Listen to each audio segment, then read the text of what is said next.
Hey guys, Safe State here. So recently on stream, I decided to play the Stanley Parable Ultra Deluxe Edition on PS Plus since it was a free monthly game. It was a game from my childhood. I was on YouTube when this game blew up, but I'd never played it myself, only really watched videos, so I decided to give it a shot and play through basically the entire thing. I did have audio issues with my capture card, so the first stream is taken off of it, but the rest were streamed directly from my PS5. I'll do my best to cut out the microphone issues, but there might still be cuts of it in here and there for comedic effect. Thank you guys for watching. So what I do know is that by clicking no, it prevents us from accessing any of the new content, which is good, because I have never played it.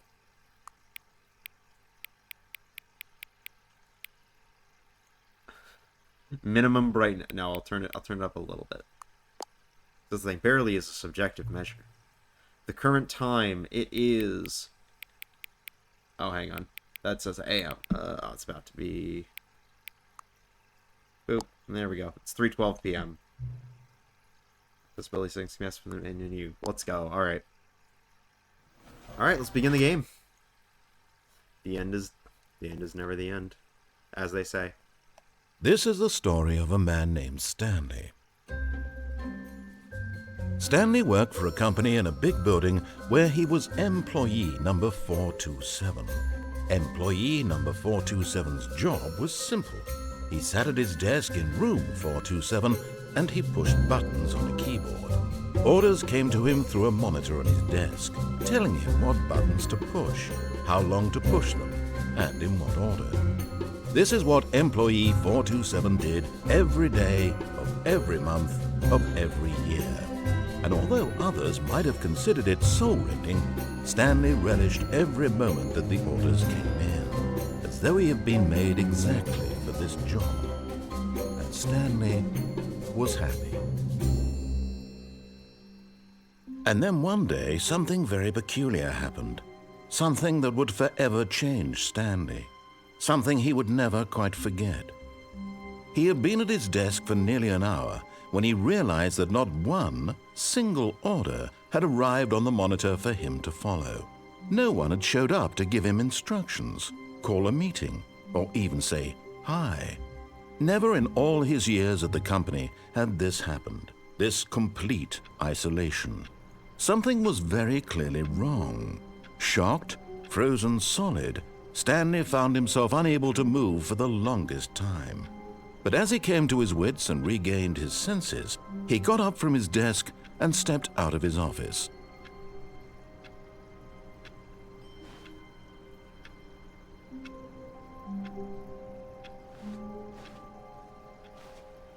All of his co-workers were gone. What could it mean? Stanley decided to go to the meeting room. Perhaps he had simply missed a memo.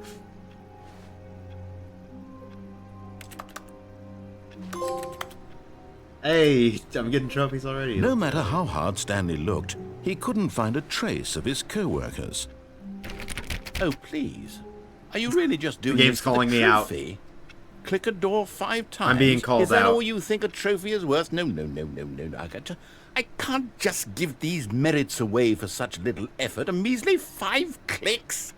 Now, suppose you were to click the door 20 times. I would say that's the kind of effort that warrants recognition.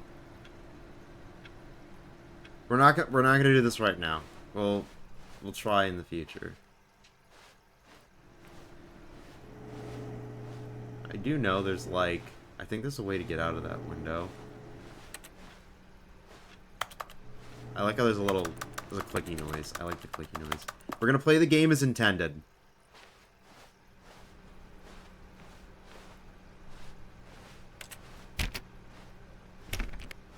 We're gonna play the game as intended right now, because that way we have the setup. We have the nice. We know. We have our baseline.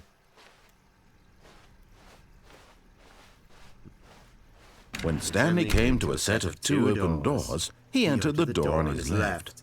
Enter the door on his left. That iconic line. One of the most iconic lines in gaming, frankly. Oh, accidentally closed. There we go. It's back.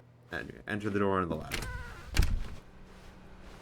Yeah, so it's we can interact with the door. But it doesn't do anything.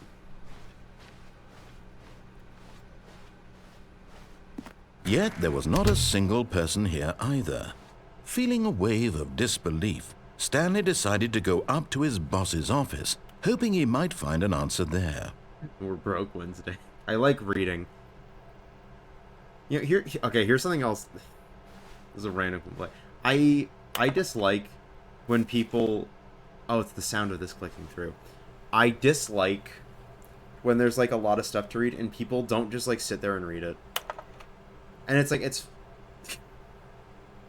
Are you sure everything's okay? But, like, in your own playthrough, it's... But it's like, I've had, like, games... Or, like, even, like, I've gone out to, like, museums with friends. If you're going to a place that's primarily reading, it's like, don't just look at stuff. Like, there's interesting information to read. Yes. Synergy. As a business bear, I know all about this. Mitosis! Devs put secrets with all the stuff that people are reading. Yeah, that's the thing. Especially in this game. The broom closet. We'll deal with you later. I know about the broom closet, though. Coming to a staircase, Stanley walked upstairs to his boss's office.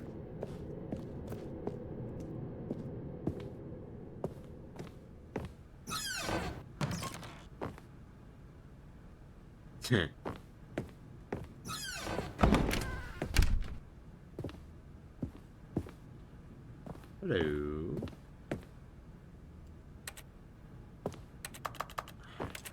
The fact that the X button, the fact that the interact button makes the clacky noise, it is going to maintain my attention. Stepping into his manager's office, Stanley was once again stunned to discover not an indication of any human life. Shocked, unraveled, Stanley wondered in disbelief who orchestrated this. What dark secret was being held from him? What he could not have known was that the keypad behind the boss's desk guarded the terrible truth that his boss had been keeping from him. And so the boss had assigned it an extra secret PIN number, 2845. But of course, Stanley couldn't possibly have known this. You know what, actually, because the model is being weird, I'm just gonna close it. We're gonna treat it like it's 2012 and none of that technology existed. Stanley just sat around twiddling his thumbs. Trying to input anything on the device was useless, since he could never possibly know that the combination was 2845. We're just gonna go by them one in a row. There's no way we could know this. We're gonna just guess them one at a time. 2845. Okay.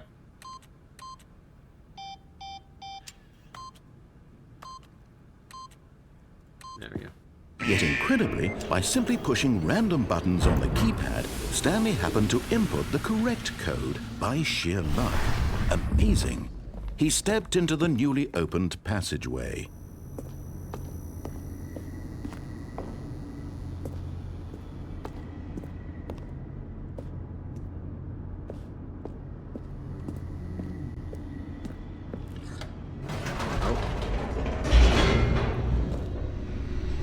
I do love the presentation of this game, though. I greatly enjoy the Stanley Descending Parable. deeper into the building, Stanley realized he felt a bit peculiar.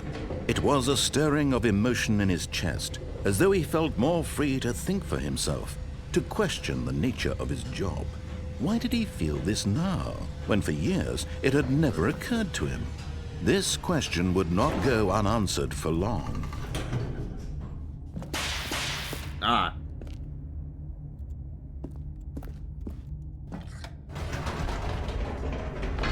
Whoops. Nope. Never mind. Stanley actually got back into the elevator and went back up. Silly me. Why did Stanley do that when he knew that it would just lead back to his boss's office? Well, that's a great question. I just can't wait to find out. The narrator sounds annoyed at me.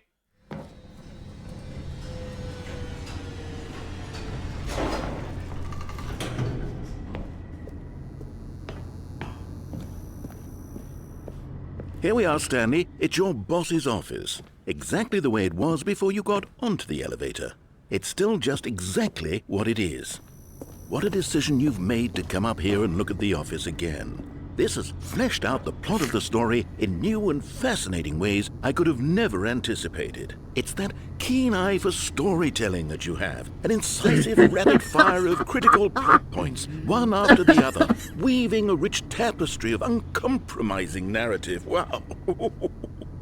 I'm bolted to the edge of my seat. It's fine. I'll go back down. Incredible. Now he's getting back into the elevator and going down again. Ladies and gentlemen, how does he keep coming up? Surely this time Stanley will walk forward into the spooky corridor, won't he? Stanley walked straight ahead through the large door that read Mind Control Facility. Testing. Okay, so there's definitely something wrong with my capture card. But we'll address that later. I'll keep an eye on the microphone bar, and if it goes crazy, I'll fix it. Probably. The lights rose on an enormous room packed with television screens. What horrible secret did this place hold? Stanley thought to himself. Did he have the strength to find out? I think if you fall down there, that is its own ending.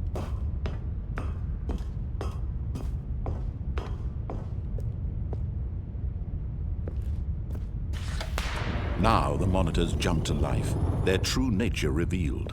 Each bore the number of an employee in the building, Stanley's co-workers. The lives of so many individuals reduced to images on a screen, and Stanley, one Probably of them, why the model was messing up eternally too. monitored in this place. We had this where issue freedom meant nothing. when we were playing Sly Cooper as well. I think it's just the capture card, which is very sad. But I also know why. We've been through a lot. I really have. This mind control facility, it was too horrible to believe. It couldn't be true. Had Stanley really been under someone's control all this time? Was this the only reason he was happy with his boring job? That his emotions had been manipulated to accept it blindly? No, he refused to believe it. He couldn't accept it. His own life in someone else's control? Never! It was unthinkable, wasn't it? Was it even possible? Had he truly spent his entire life utterly blind to the world?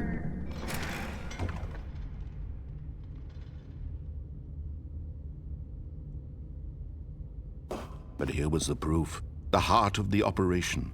Controls labeled with emotions, happy or sad or content, walking, eating, working, all of it monitored and commanded from this very place. And as the cold reality of his past began to sink in, Stanley decided that this machinery would never again exert its terrible power over another human life. For he would dismantle the controls once and for all.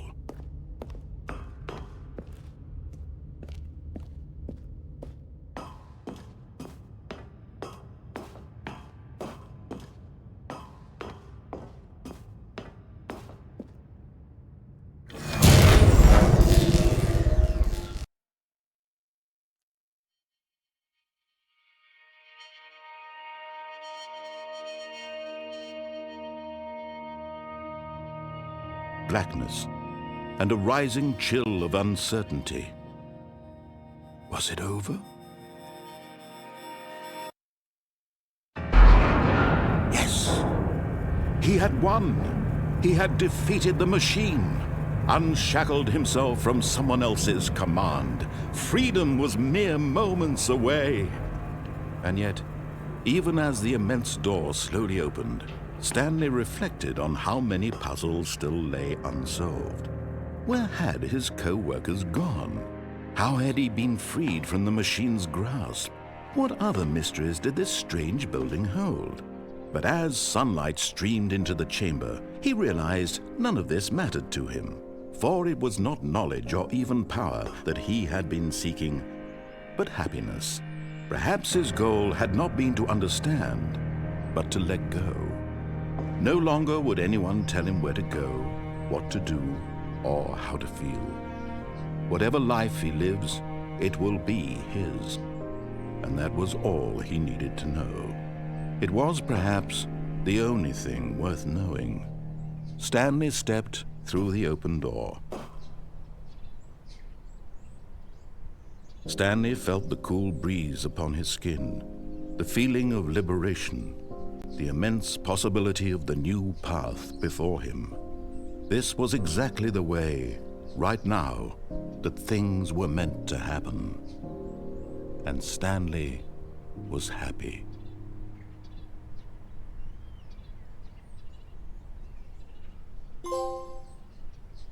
Beat the game. We did it. We beat the Stanley Parable. And yet.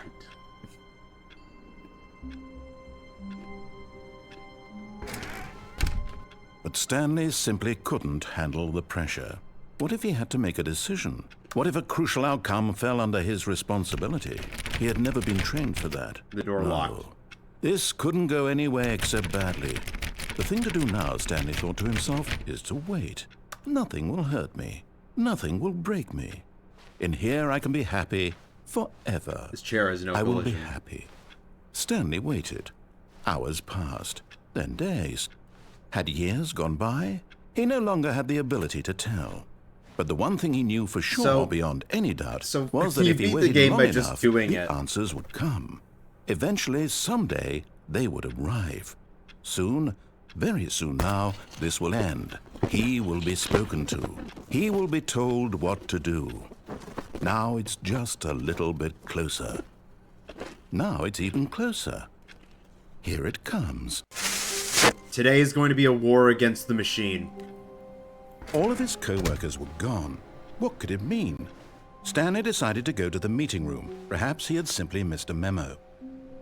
Yeah, so, as you saw earlier with my little elevator excursion, you can... Stanley went around touching every little thing in the office, but it didn't make a single difference. Nor did it advance the story in it. No matter how hard Stanley looked, he couldn't find a trace of his co-workers.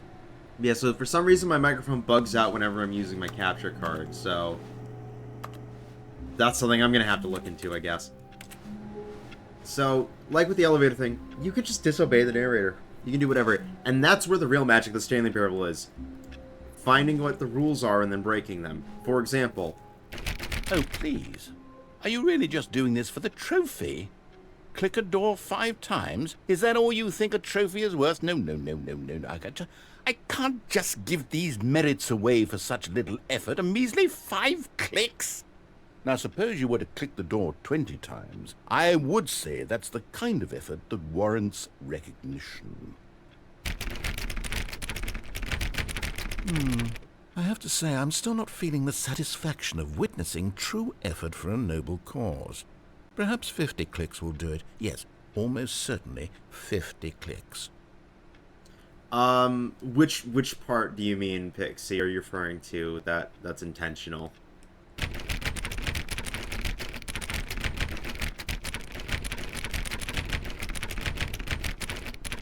No.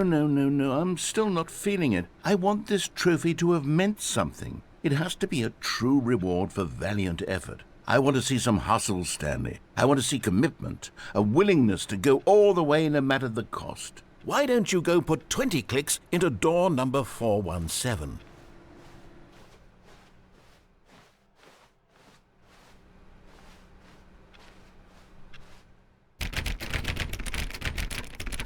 Oh, great. Now, go click a few times on door 437. 47. Excellent. I think the we're noise, getting no, somewhere. the noise now, was door absolutely... 415. Let's give it 10 clicks or so. The noise was very much my microphone. That was not the game. I know for a fact it was my microphone. Now, back to door number 437. Because I can't hear the noise. All I know is I just see the volume meter on my microphone spike. Let's see. How about you click on, well, I don't know, the copy machine. All right, back to room 417. I'm really feeling it now. I think we're getting somewhere. It's fine. Okay, now go climb on employee 419's desk. Yes, this is great. You're putting it all on the line, Stanley. I like that. All right, let's keep it up. Go give me a few clicks on door 416. We've almost got it. Now the copy machine, do that one again. I love how incredibly enthusiastic he gets.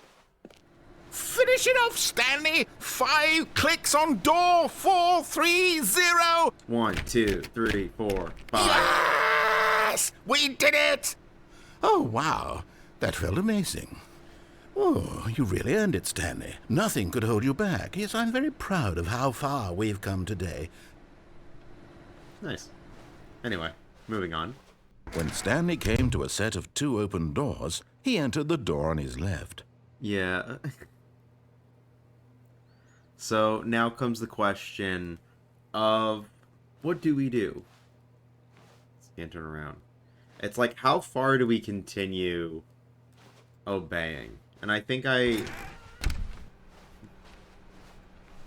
So now we're just gonna go back through and we're just gonna start disobeying. Yet there was not a single person here. A little either. bit earlier each Feeling time. a wave of disbelief, Stanley decided to go up to his boss's office, hoping he might find an answer there.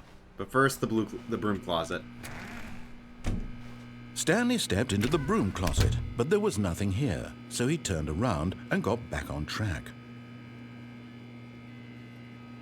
I do know about the broom closet, though. There was nothing here. No choice to make, no Time path chat, I would to like to follow, remind you, if you just an exclamation empty point broom fish, closet. you can do this. No reason to still be here. And anybody can do it for free. It was baffling that Stanley was still just sitting in the broom closet. He wasn't even doing anything. At least if there was something to interact with, he'd be justified in some way. As it is, he's literally just standing there doing sweet FA. Yeah, sweet FA. Nice. Are you really still in the broom closet? Standing around doing nothing? Why? Please offer me some explanation here. I'm genuinely confused. Listen, dude.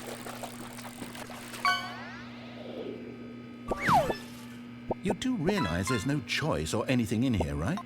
If I'd said Stanley walked past the broom closet, at least you would have had a reason for exploring it to find out. But it didn't even occur to me because literally this closet is of absolutely no significance to the story whatsoever. I never would have thought to mention it.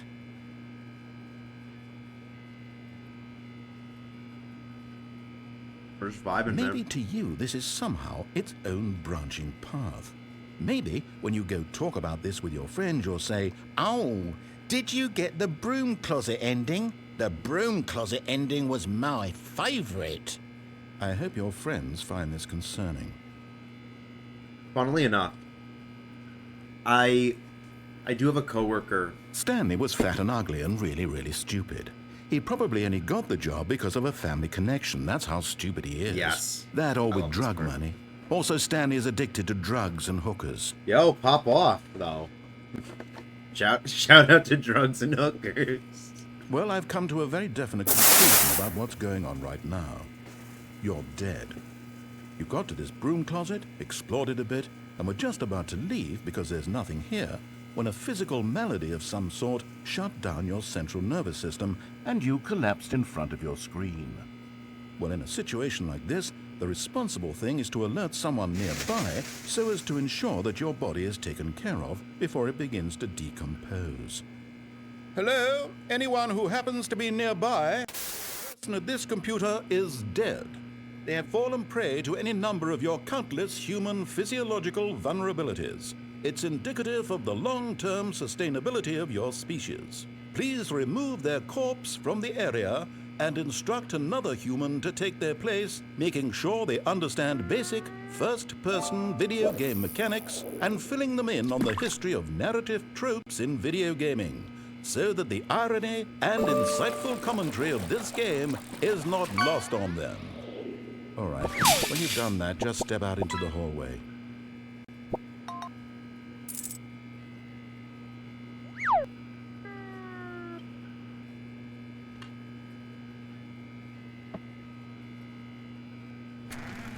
Ah, second player. It's good to have you on board. I guarantee you can't do any worse than the person who came before you.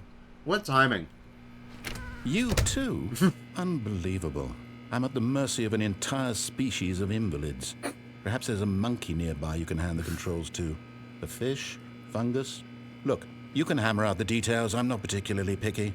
I'll just be waiting for when you're ready to pick up the story again. Oh, Pixie, anybody can fish.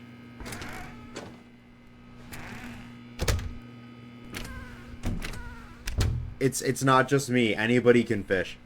You could fish. Just exclamation point fish. Yeah, so I have a coworker who, the reason why I even thought to play about this is because my coworker was talking about how they were playing through the Stanley Parable. I told them about the broom closet. Coming to a staircase, Stanley walked upstairs to his boss's office. There is a cooldown. I do have a 2-minute cooldown, because if I'm just gonna have Stepping it be into for his free, manager's office, Stanley was once again stunned to discover not an indication of any human life. What could it mean? Stanley wondered aloud to nobody.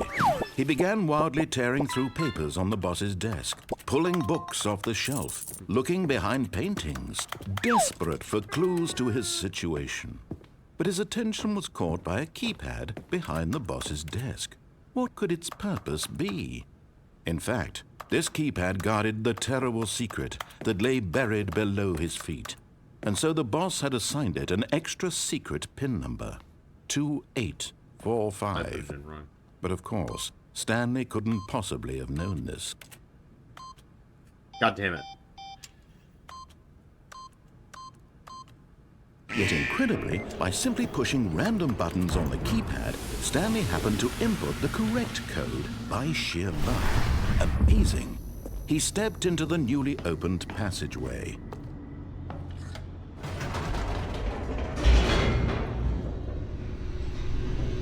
Will you find it soon? I Imagine Dragons released a new a part of their new album, and it's gotten stuck in my head because it's really good. Stanley walked straight ahead through the large door that read Mind Control Facility.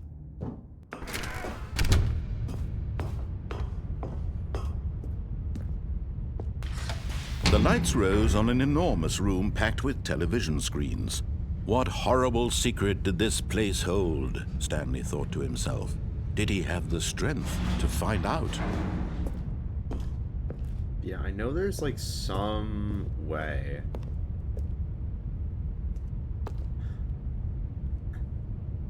Geronimo!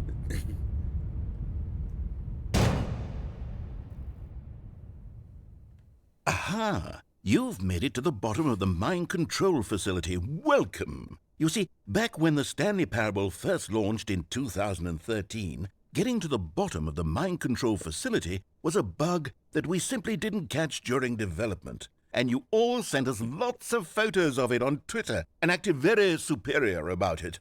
And you're all very, very clever. Good for you. Anyway, when it came time to update the game, we knew that we had to do something about this little goof of ours. So here you go. New content. You can call it the bottom of the mind control room ending, if that enhances your perception of the value of these updates. Isn't that what you crave? New content? Always more content, more content, more. And I'm here to give it to you. I'm here to make it seem like we really covered every nook and cranny of the game with secrets and Easter eggs. How about this? We wrote a new piece of music just for this section. You won't hear it anywhere else in the game. It's a secret that's just for you. That's how special you are. We call this track, Good Job You've Made It to the Bottom of the Mind Control Facility. Well done.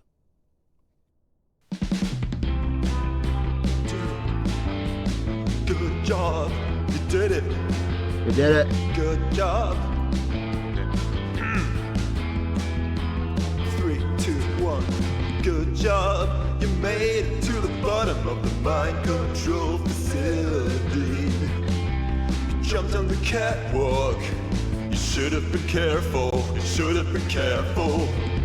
It used to be a bug, but now it's an ending. Now it's an ending.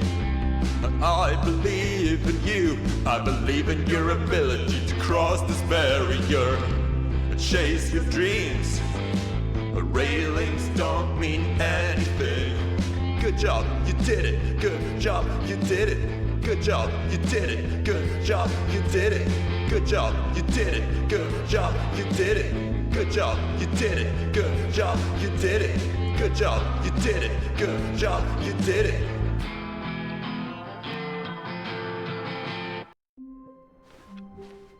All of his co-workers were gone. What could it mean? Stanley decided to go to the meeting room. I know there's Perhaps he also had an simply missed a achievement for memo. speedrunning. We're not gonna do that quite yet, but When Stanley came to a set of 2 open doors, he entered the door on his left. this is basically just practice. We just want to keep our lines clean. Yet there was not a single person here either. Feeling a wave of disbelief, Stanley decided to go up to his boss's. Coming to a staircase, Stanley walked upstairs to his boss's office.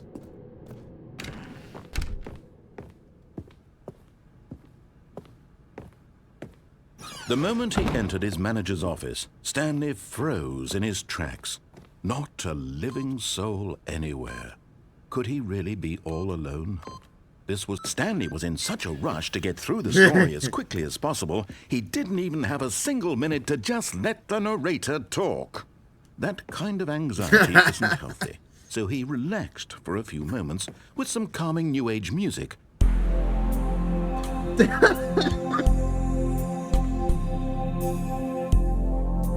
It's the jokes I've forgotten about. I remember the kind of ebb and flow, but I forget the punchline. Feeling soothed and rejuvenated, Stanley calmly walked forward into the opened passageway.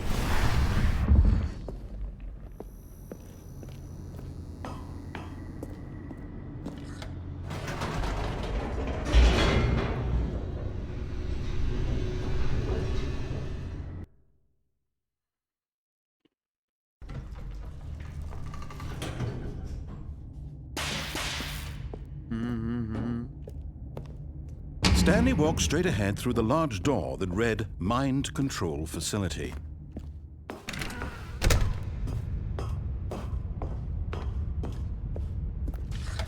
The lights rose on an enormous room packed with television screens.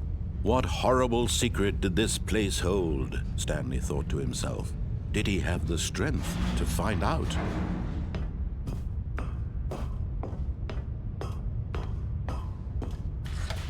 Now the monitors jumped to life, their true nature revealed. Each bore the number of an employee in the building, Stanley's co-workers.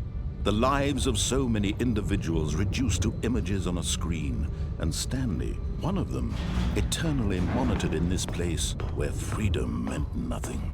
There we are, employee 427.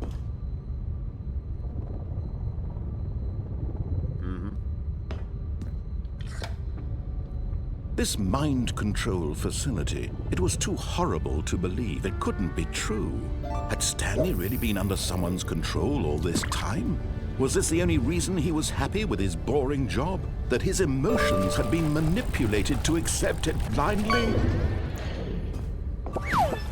No, he refused to believe it. He couldn't accept it. His own life in someone else's control? Never! It was unthinkable. Wasn't it? Was it even possible? Had he truly spent his entire life utterly blind to the world?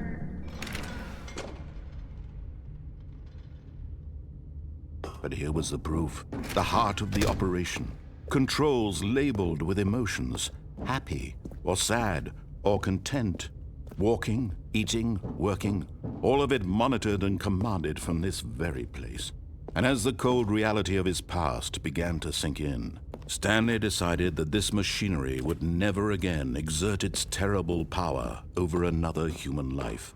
For he would dismantle the controls once and for all. If I weren't doing silly things, this is where the first deviation would come in. Oh, Stanley, you didn't just activate the controls, did you? After they kept you enslaved all these years, you go and you try to take control of the machine for yourself. Is that what you wanted? Control? Oh, Stanley, I applaud your effort, I really do. But you need to understand, there's only so much that machine can do. You were supposed to let it go, turn the controls off, and leave. If you want to throw my story off track, you're going to have to do much better than that. I'm afraid you don't have nearly the power you think you do. For example, and I believe you'll find this pertinent, Stanley suddenly realized he had just initiated the network's emergency detonation system. In the event that this machine is activated without proper DNA identification, nuclear detonators are said to explode, eliminating the entire complex. How long until detonation then?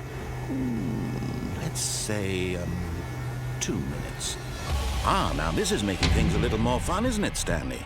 It's your time to shine. You are the star. It's your story now. Shape it to your heart's desires. Oh, this is much better than what I had in mind. What a shame we have so little time left to enjoy it. Mere moments until the bomb goes off. But what precious moments each one of them is. More time to talk about you, about me, where we're going, what all this means. I barely know where to start. What's that? You'd like to know where your co-workers are? A moment of solace before you're obliterated? All right, I'm in a good mood. You're gonna die anyway. I'll tell you exactly what happened to them. I erased them. I turned off the machine. I set you free. Of course, that was merely in this instance of the story. Sometimes when I tell it, I simply let you sit there in your office forever, pushing buttons endlessly and then dying alone. Other times, I let the office sink into the ground, swallowing everyone inside, or I let it burn to a crisp. I have to say this, though, this version of events has been rather amusing. Watching you try to make sense of everything and take back the control wrested away from you, it's quite rich. I almost hate to see it go. But I'm sure whatever I come up with on the next go-around will be even better. My goodness, only 34 seconds left. But I'm enjoying this so much. You know what? To hell with it. I'm going to put some extra time on the clock. Why not? These are precious additional seconds, Stanley. Time doesn't grow on trees. Oh dear me, what's the matter, Stanley? Is it that you have no idea where you're going or what you're supposed to be doing right now? Or did you just assume when you saw that timer that something in this room was capable of turning it off? I mean, look at you. Running from button to button, screen to screen, clicking on every little thing in this room. These numbered buttons, no, these colored ones. Or maybe this big red button, or this door. Everything, anything, something here will save me. Why would you think that, Stanley? That this video game can be beaten? Won? Solved? Do you have any idea what your purpose in this place is? Stanley, you're in for quite a disappointment. But here's a spoiler for you. That timer isn't a catalyst to keep the action moving along. It's just seconds ticking away to your death. You're only still playing instead of watching a cutscene because I want to watch you for every moment that you're powerless. To see you made humble. This is not a challenge.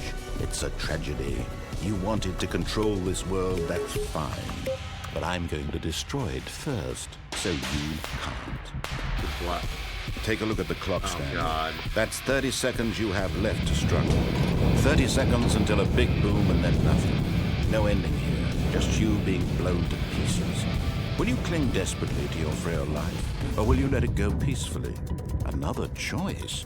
Make it count, or don't. It's all the same to me, all a part of the joke. And believe me, I will be laughing at every second of your inevitable life from the moment we fade in until the moment I say, happily ever after. And we return to the beginning of the story. The meeting room. Yes, that's where everyone would be. Stanley just needed to get to the meeting room, and from then on, he would never be alone ever again. When Stanley came to a set of 2 open doors, he entered the door on his left.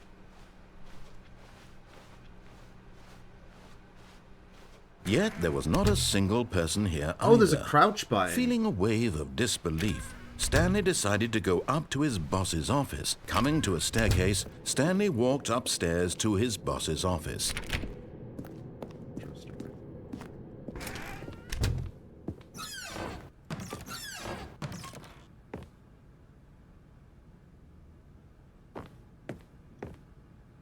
Huh?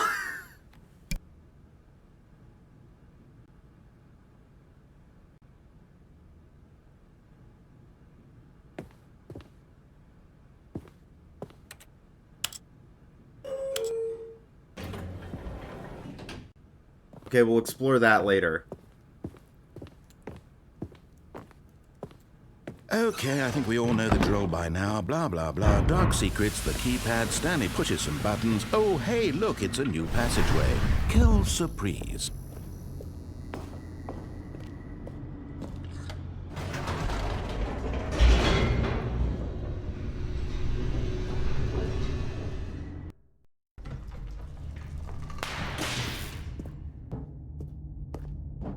Stanley walked straight ahead through the large door that read Mind Control Facility. So now we escape. Although this passageway had the word escape written on it, the truth was that at the end of this hall, Stanley would meet his violent death. The door behind him was not shut. Stanley still had every opportunity to turn around and get back on track. At this point, Stanley was making a conscious, concerted effort to walk forward and willingly confront his death.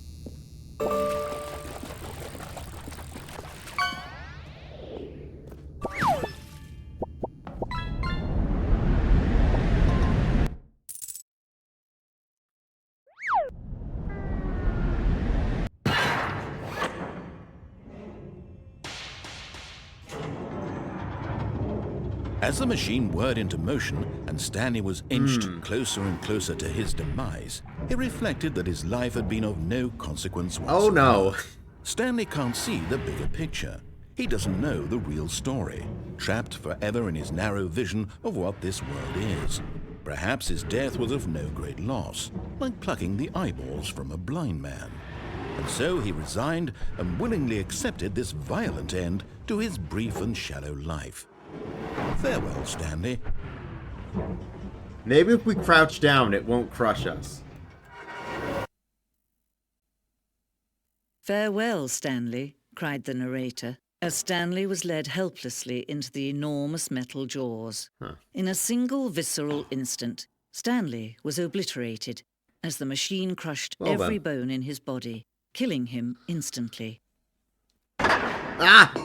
Oh.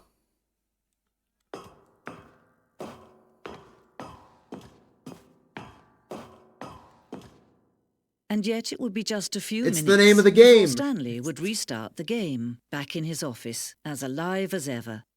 What exactly did the narrator think he was going to accomplish?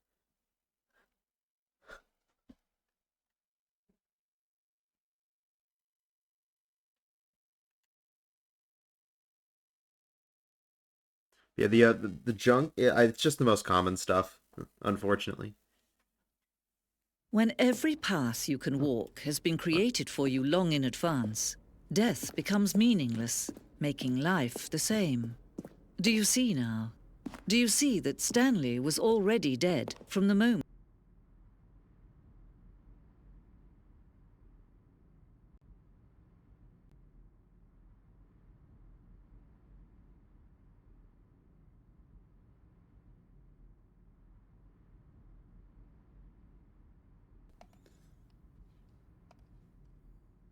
So the question is, when are we adding a static emote chat?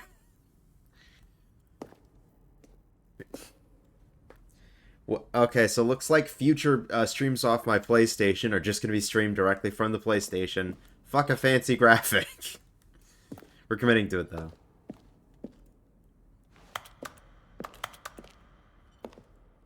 Ooh. I did remember this. So we have corridor. Pacing of this open section is important to get right. This corridor had been moved and altered to make sure the player reaches the 2 doors at a good time. Set up 2 open doors with the first concrete piece of the Stanley Parable time. This was created the rest of the game emerged as an extension of it, an exploration of the contradiction this room posed.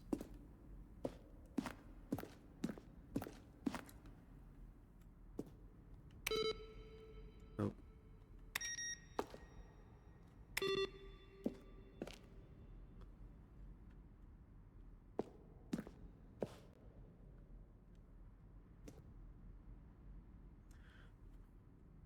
So, fun, amazing thing here. This is just a bit of information I have in my brain. So you see how it says written and designed by Davey Reedham and William Pugh. I think that's how you said that. So an information that just sits in my mind that I didn't put together until sometime last year is that Davey has a brother named Doug Reedham. Doug Reedham is also the name of the popular YouTuber Doug. They are the same person. No, that's a lie. They're brothers. Okay, I guess the phrasing of that was weird. Doug is Doug Reedham, and Doug Reedham is Davey Reedham's brother. Doug's brother designed this, which is really cool to me. I think that's very interesting. It's very neat.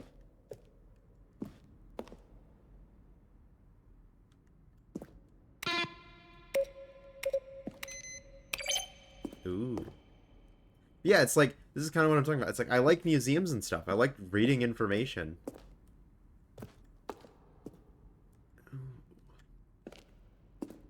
I like just looking around and stuff. It's really neat.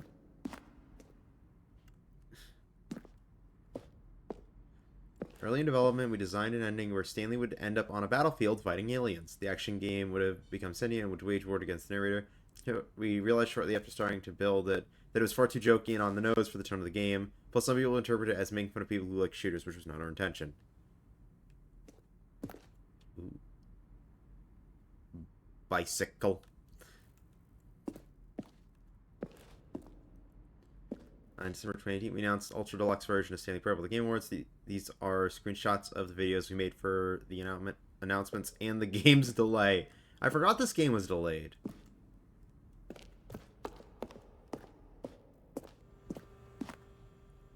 After the second trailer we sent it out, we asked people to email the narrator for questions.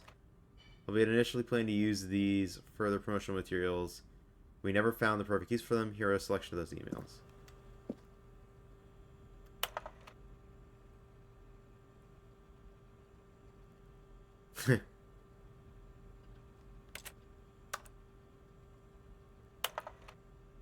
Will the game feature capybaras?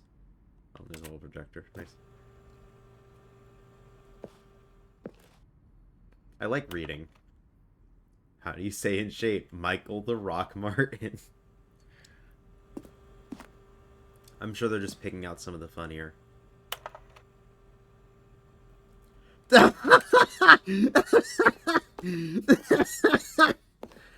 Are you gay? The lounge. We haven't gotten to that ending yet. I know that that is an ending. Cargo lift. That's ominous. We haven't gotten to the cargo lift section yet.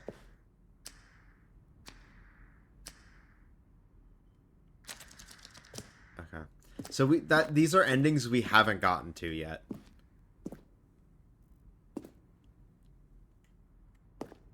Maintenance layout.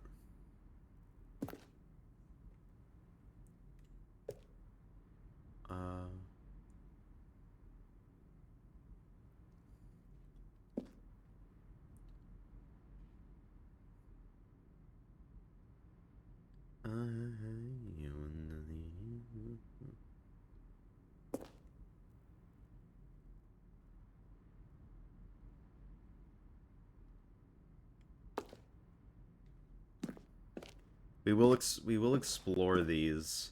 options as well. I just really like... Chad, I hope you don't mind me just looking around and geeking out about various different bits of gameplay design stuff.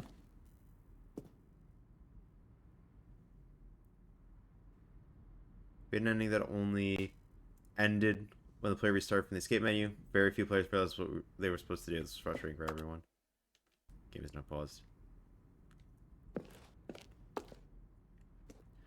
The Zending, which was eventually cut and merged with another part. Interesting.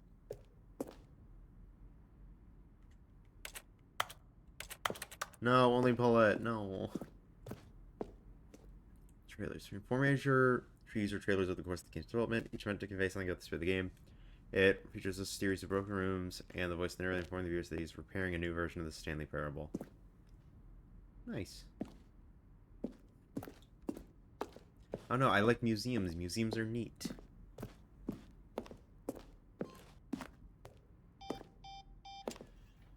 On a room elevator.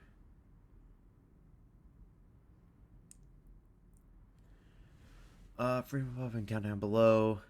Player found it too difficult to remember what was up and what was down. Place the two endings together. In the countdown room. Nice.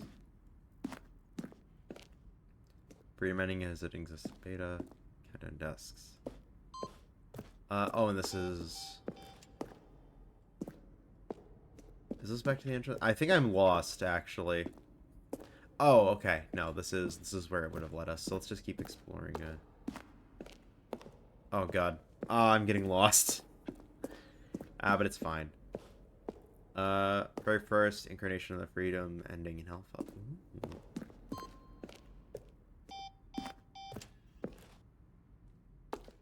Okay, so if we go there when we're done with the museum. It's very I think it would be more interesting to me if I'd properly played through everything, but in the meantime, I am quite enjoying this. Screens from the development.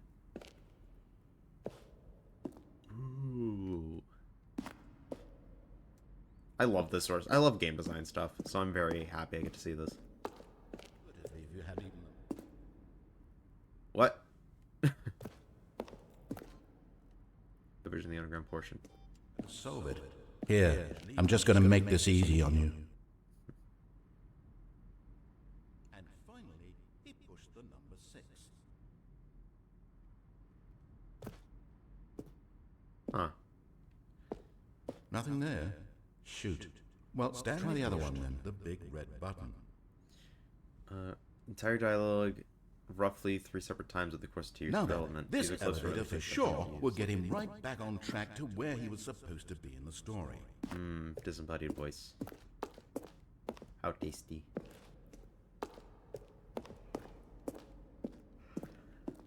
And that's back to the entrance. Alright. Let's go to that exit. Let's finish up the escape ending.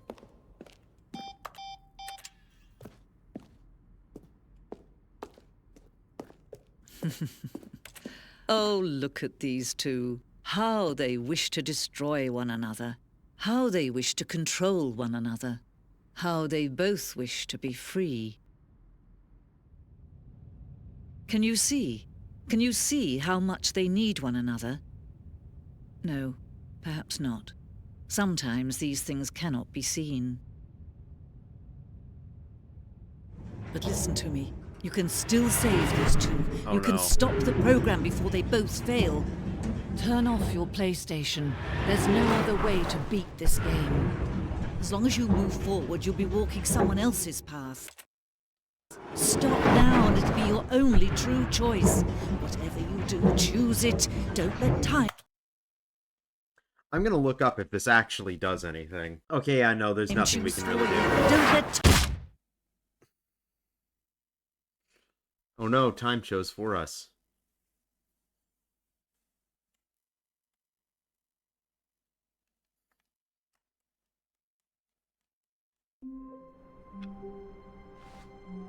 This is different.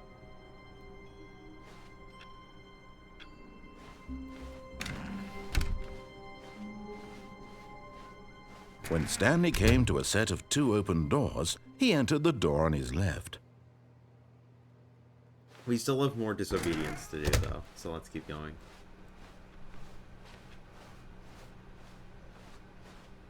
Yet there was not a single person here either. Feeling a wave of disbelief, Stanley decided to go up to his... Coming to a staircase, Stanley walked upstairs to his boss's office.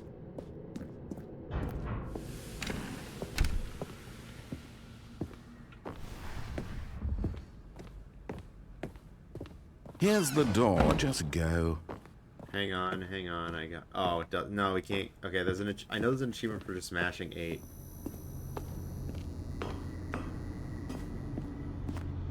Now I want to mess around with the elevator.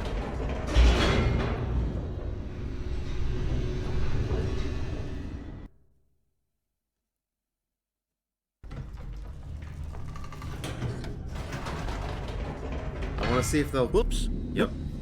Never mind. I want to see how many times I can do this got back before he into stops the playing elevator along with and it. went back up. Silly me. Why did Stanley I know do we that gotta- when I he know we knew gotta that it would tease it just lead earlier. back to his boss's office? Well, that's a great question. I just can't wait to find out.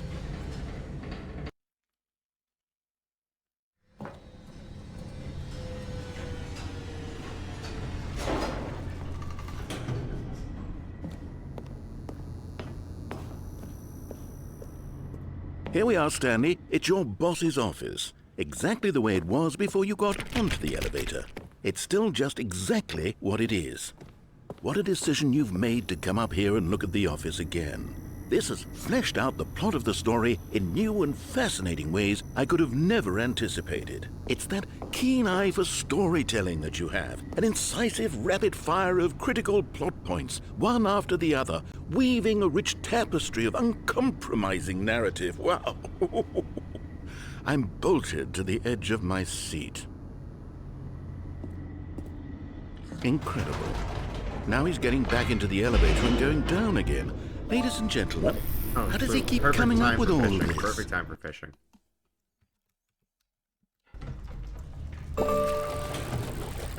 Surely this time Stanley will walk forward into the spooky corridor, won't he? Like, Did you think we were going to go forward down the spooky corridor? No. It's time once again to go back up in the elevator. I can't even begin to grapple with what might be up there. Is it the boss's office again? Or what if it's the boss's office this time? The suspense is killing me.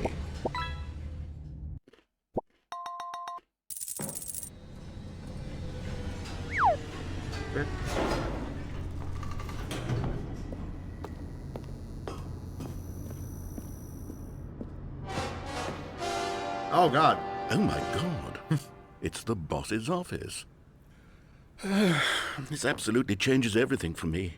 Give me a timeout here for a minute while I process this. I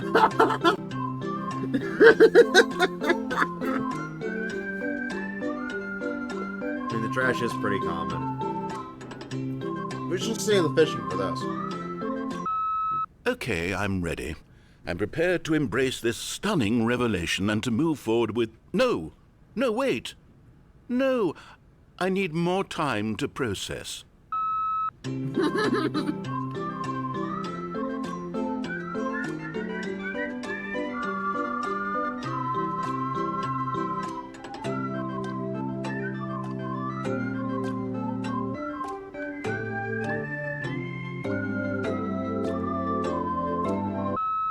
All right. I have fully come to terms with it. I have made space in my worldview for this astonishing new reality. As before, I turn to your expert eye for gripping narrative, Master Stanley. A fish! Okay, maybe we just have to do it in a run where it's actually letting us do that. Anyway. Of course. Going back down in the elevator. How did I not anticipate it? I mean, sure, now it's obvious, but you have to understand that 30 seconds ago, this kind of thing had never been attempted before. I had no frame of reference to even anticipate it. That's just how revelatory Stanley's decision-making is. A breath of fresh air in a landscape of storytelling that has grown stale and repetitive.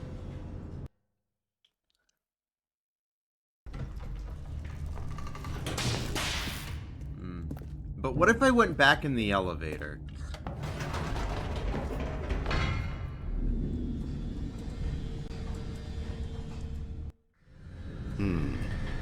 You know what? I've just thought of something. Hold on, let's stop for a moment. Don't you realize? It's the anticipation, Stanley.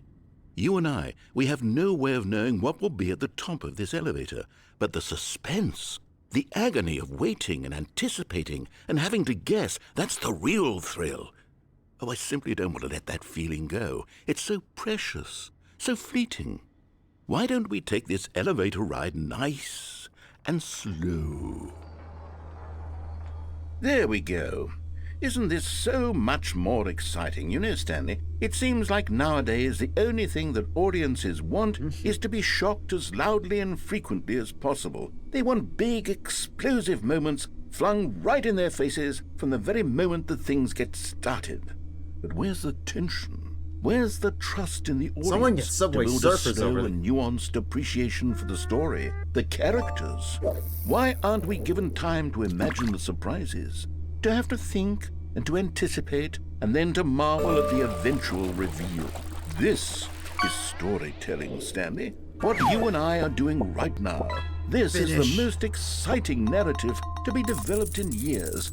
And it's really all because of you. You're the one who took this bold step of revisiting the exact same locations over and over. Truly, I mean it. This is unique and different. It's not like anything else out there. You see, I want stories that surprise me, Stanley. I want to have to think. I want to be engaged and not pandered to. We're being fed such unimaginative drivel all the time, and we all know it, which is why we're so starved for content that makes us feel sharp and vital and alive. That's why people like you so much, Stanley, because you're not afraid to spit in the face of tradition. You're a role model, you know? People look up to you. I'm an Which is why, influencer. oh, I didn't know when to spring this on you, but, well, I've gathered a little press conference for you so that you can talk about your work and your storytelling and your life. Yes, I know you're not much for the public eye, but I thought it would especially mean a lot to the people who have been following you from the beginning. They really look up to you, Stanley. I don't know if you realize the impact you have on them. This is the kind of gesture that might leave a tremendous impact on them for the better. Oh, What? good, we're here. Huh? Okay, the room where we're holding the press conference should be just around the corner here somewhere. All eyes on Stanley.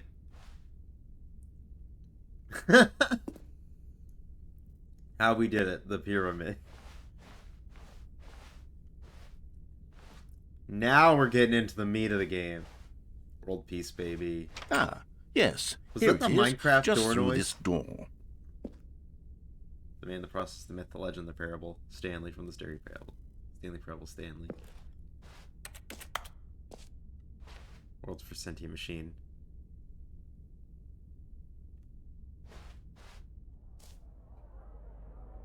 Doing great with Alexander the Great. All right, are you ready? I've told them you're going to speak a almonds. little bit about the nature of surprise in storytelling and what it means to craft a truly nut bar. unpredictable narrative. Oh, don't worry, you'll do great. Just be yourself and speak from the heart. I'm really proud of you, Stanley. Okay, Meet and it greet looks like with they're God. ready for you. Go get them. Oh wait, what? What the hell is that?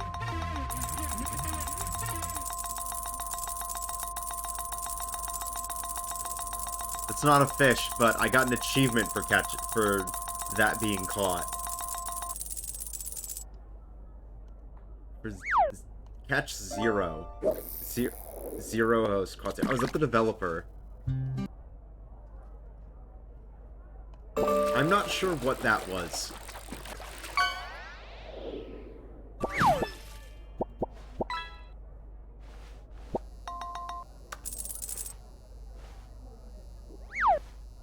Or you came from your coworkers.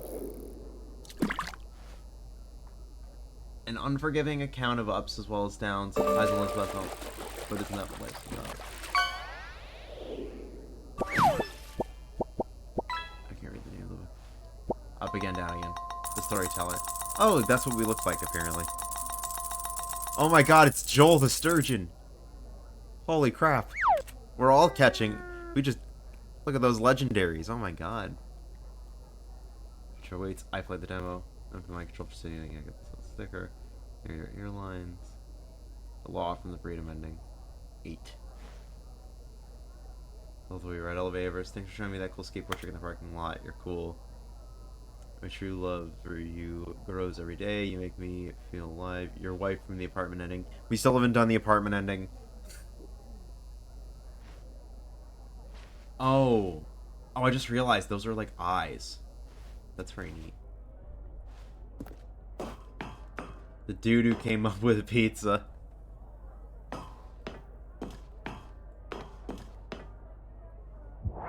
Oh, my eyes.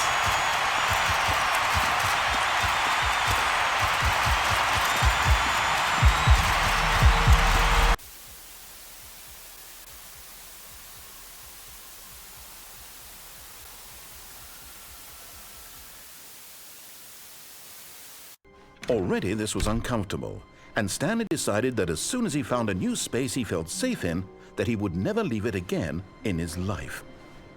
The end. Oh, it keeps being so perfectly timed. The one where I'm dying. The end is never, the end is never, the end is never, the end is never, the end is never, the end is never, the end is never, the end is never, the end is never. The end is never.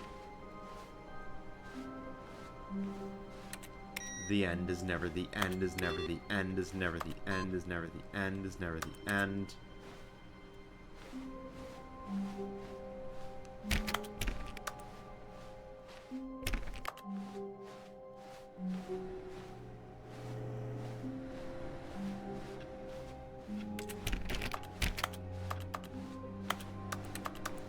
I'm interested to see at what point we are introduced to the new content.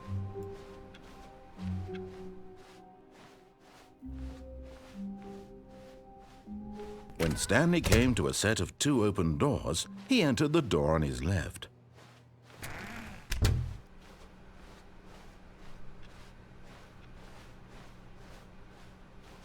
Yet there was not a single person here either. Feeling a wave of disbelief, Stanley decided to go up to his boss's office, hoping he might find an answer there. So now we have...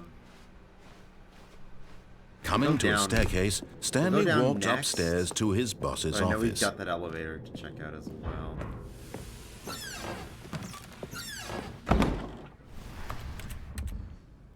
That text is different. That was about money before.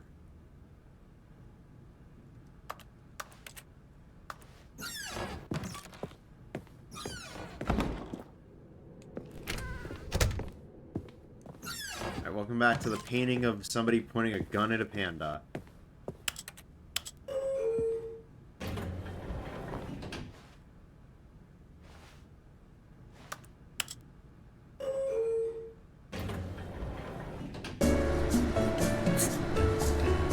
It's elevator music.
I can't wait to do this again, but press the down button instead.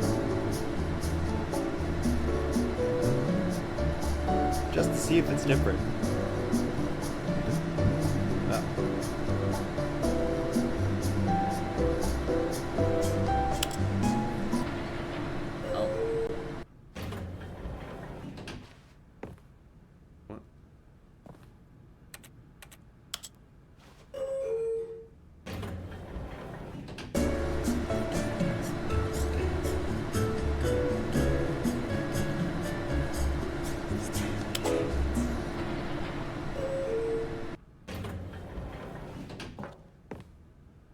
Huh?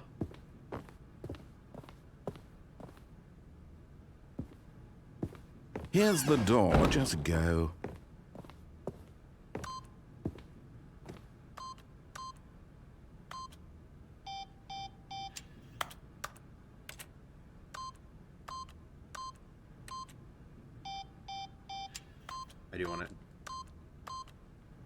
I do want to see if we can get this now. 8. There we go. So as far as I can tell, that trophy should have popped earlier. It just didn't.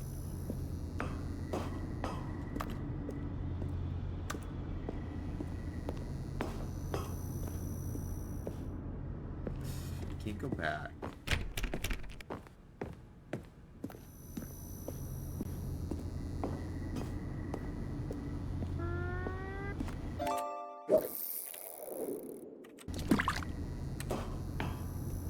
I shouldn't have done that. I thought that was going to be new dialogue.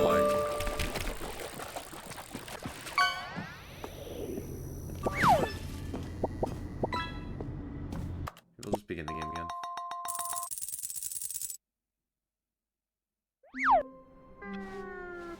Stanley had never seen the office this brightly lit. Was it a sign of something?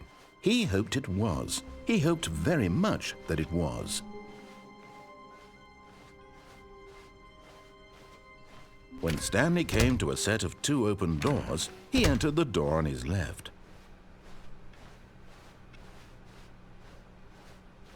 Yet there was not a single person here either. Feeling a wave of disbelief, Stanley decided to go up to his boss. Coming to a staircase, Stanley walked upstairs to his boss's office.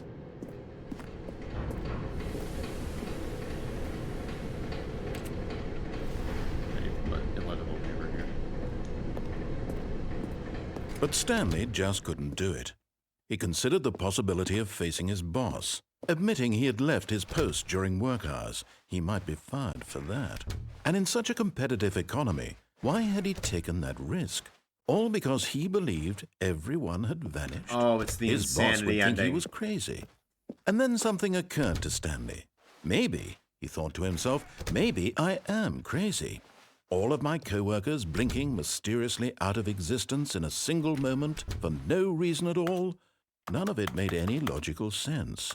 And as Stanley pondered this, he began to make other strange observations. For example, why couldn't he see his feet when he looked down? Why did doors close automatically behind him wherever he went? And for that matter, these rooms were starting to look pretty familiar. Were they simply repeating? No, Stanley said to himself, this is all too strange. This can't be real. And at last, he came to the conclusion that had been on the tip of his tongue. He just hadn't found the words for it. I'm dreaming, he yelled. This is all a dream. Oh, what a relief Stanley felt to have finally found an answer, an explanation. His co-workers weren't actually gone. He wasn't going to lose his job. He wasn't crazy after all. And he thought to himself, I suppose I'll wake up soon. I'll have to go back to my boring real-life job pushing buttons. I may as well enjoy this while I'm still lucid. So, he imagined himself flying and began to gently float above the ground. Then he imagined himself soaring through space on a magical starfield, and it too appeared. It was so much fun, and Stanley marveled that he had still not woken up. How was he remaining so lucid? And then perhaps the strangest question of them all entered Stanley's head. One he was amazed he hadn't asked himself sooner. Why is there a voice in my head dictating everything that I'm doing and thinking? Now the voice was describing itself being considered by Stanley, who found it particularly strange. I'm dreaming about a voice describing me, thinking about how it's describing my thoughts, he thought. And while he thought it all very odd and wondered if this voice spoke to all people in their dreams, the truth was that, of course, this was not a dream. How could it be?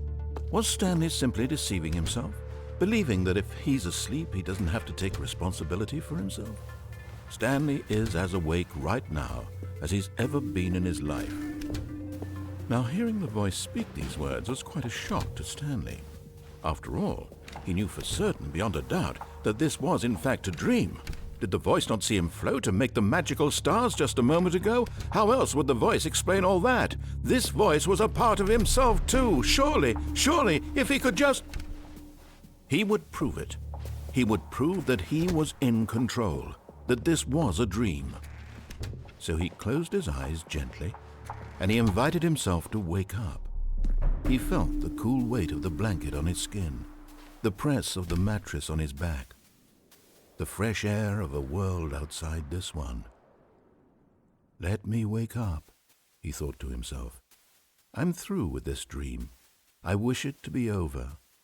Let me go back to my job. Let me continue pushing the buttons. Please, it's all I want. I want my apartment and my wife and my job. All I want is my life exactly the way it's always been. My life is normal. I am normal. Everything will be fine.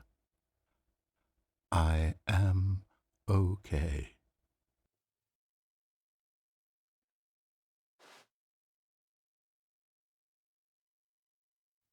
Stanley began screaming. Please, someone wake me up. My name is Stanley. I have a boss. I have an office. I am real. Please, just someone tell me I am real. I must be real. I must be. Can anyone hear my voice? Who am I? Who am I? And everything went black. This is the story of a woman named Mariella. Mariella woke up on a day like any other. She arose, got dressed, gathered her belongings, and walked to her place of work. But on this particular day, her walk was interrupted by the body of a man who had stumbled through town talking and screaming to himself, and then collapsed dead on the sidewalk. And although she would soon turn to go call for an ambulance, for just a few brief moments she considered the strange man. He was obviously crazy. This much she knew. Everyone knows what crazy people look like. And in that moment, she thought to herself how lucky she was to be normal. I am sane. I am in control of my mind. I know what is real and what isn't. It was comforting to think this, and in a certain way, seeing this man made her feel better. But then she remembered the meeting she had scheduled for that day, the very important people whose impressions of her would affect her career, and by extension, the rest of her life. She had no time for this, so it was only a moment that she stood there, staring down at the body. And then she turned and ran. The ending where we go insane and then die.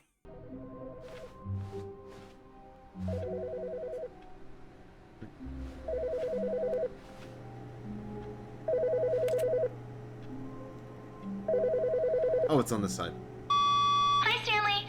Just wanted to leave you a message to let you know there's a few things I need you to pick up on your way home from work today. We need milk, cereal, dish soap, spaghetti, get a thing of sugar, some bread, and coffee beans, whichever ones you like. I'll give you a call if there's anything I forgot. Thanks, sweetie. See you tonight.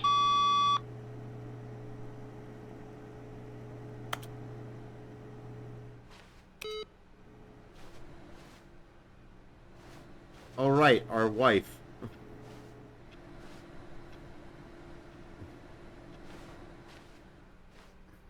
I will shout out. First of all, love the little doodle of Budge.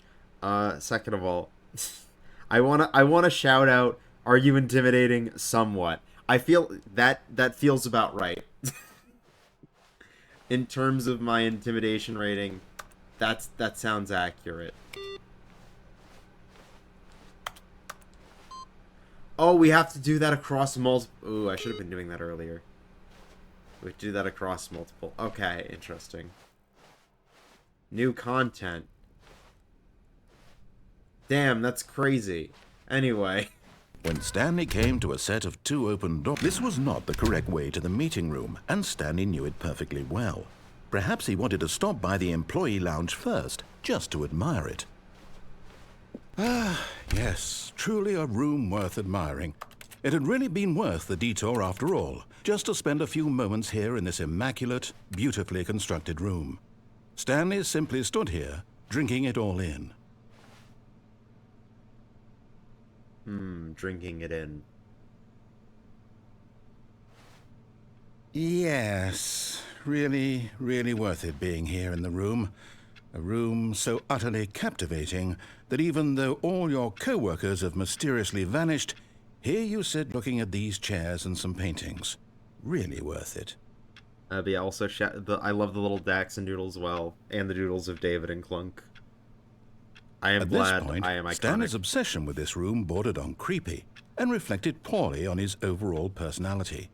It's possible that this is why everyone left. And also, thank you for worrying about me. It's warranty. Stanley sat around waiting for more dialogue. Oh God, When a I'm being long called time out. had passed and there was no more, he decided that the game was trying to send him a message.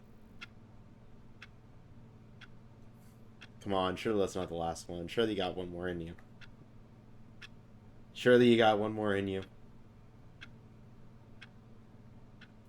Ah.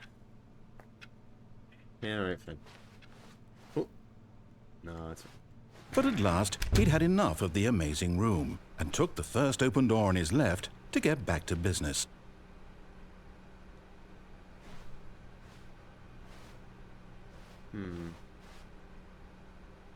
And so he detoured through the maintenance section, walked straight ahead to the opposite door, and got back on track. But what if I didn't?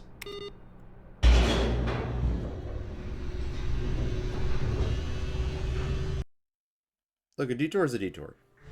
But Stanley didn't want to go back to the office. He wanted to wander about and get even further off track. So now in order to get back, he needed to go, from here it's, left. Nah, it doesn't let me go more. Okay, it physically does not let me go anywhere else. Oh, no. Oh, no, God it's to damn the it. right. My mistake. No, not the right. Why would I have ever said it was to the right? What was I thinking? It's clearly... Oh, dear. Would you hold on for a minute, please? Yeah, sure, we can fetch. Now, let's see. We went down right, left, down, left, right. Yep. Okay, yes. I've got it now. This story is absolutely, definitely this way. Truck.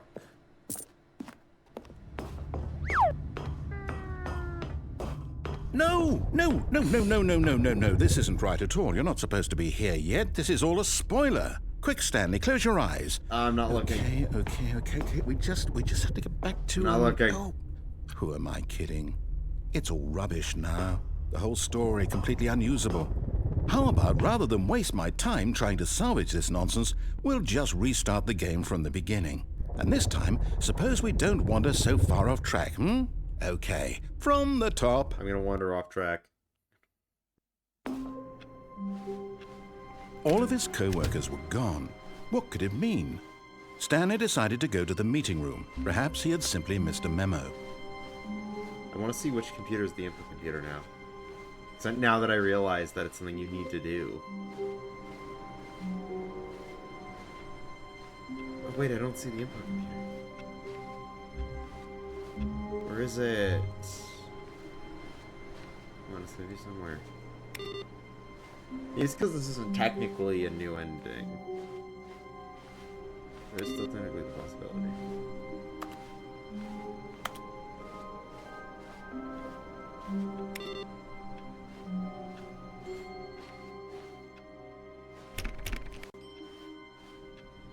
Yeah, see, it doesn't say new content anymore. When Stanley... Wait, what? No, I restarted. I swear, I definitely restarted the game over, completely fresh. Everything should be... Oh, did something change? Stanley, did you change anything when we were back in that room with all the monitors? Did you move the story somewhere, or... Hold on. Why am I asking you? I'm the one who wrote the story. It was right here just a minute ago. I know for sure that it's here somewhere. Okay, then. It's an adventure. Come, Stanley. I definitely Let's heard... find the story. I definitely heard the Minecraft door noise. Let's go right. What do I feel like I'm walking into the back rooms? Okay, these are all interconnected. Doesn't matter.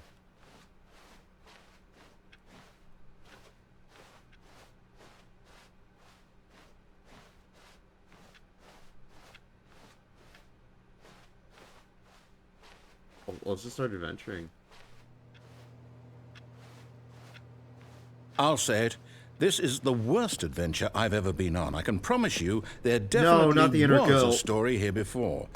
Do we need to restart the game again? Well, I find it unlikely that we'll ever progress by starting over and over again, but it's got to be better than this. Oh Okay, my God, let's give it a loops. shot. Why not?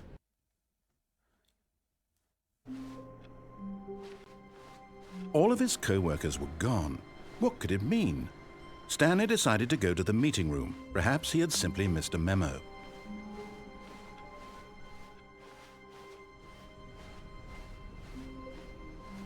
Okay, yep, it's worse. I might be remembering this wrong. It's possible the story is back where we just came from. Why don't we go back the other direction and see if we missed anything?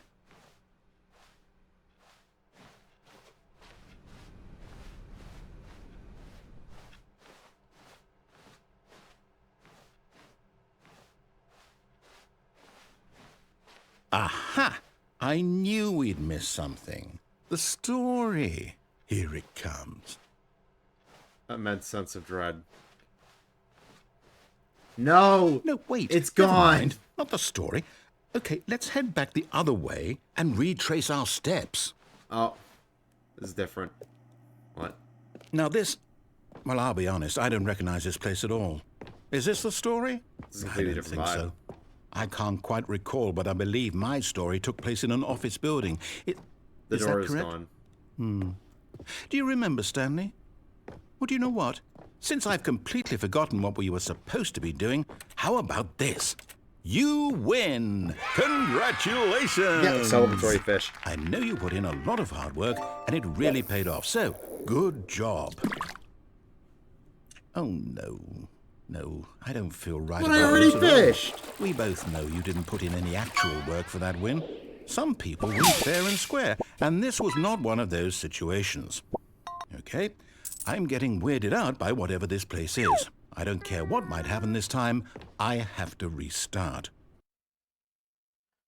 Sans would have never wanted that. All The right, line! I've got a solution. This time, to make sure we don't get lost, I've employed the help got the of line the Stanley ending. Parable Adventure Line. got the adventure Just follow line. the line. How simple is that?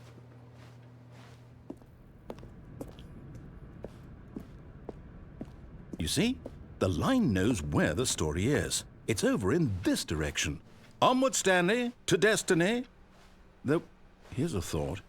Wouldn't wherever we end up be our destination, even if there's no story there? Or to put it another way, is the story of no destination still a story? Simply by the act of moving forward, are we implying a journey such Oh, I that see. a destination is inevitably conjured into being via the very manifestation of the nature of life itself? Okay, Stanley, I need to follow this train of thought for a minute. Just stick with me. I think I'm Now, we going can backwards. both agree that the nature of existence is in fact a byproduct of one's subjective experience of that existence, right? Okay, now if my experience of your existence rests inside of your subjective experience of this office, is this office in fact the skeleton of my own relative experiential mental subjective construct? Whoa. Hang on. That got a bit weird back there. Well, I'd like to apologize.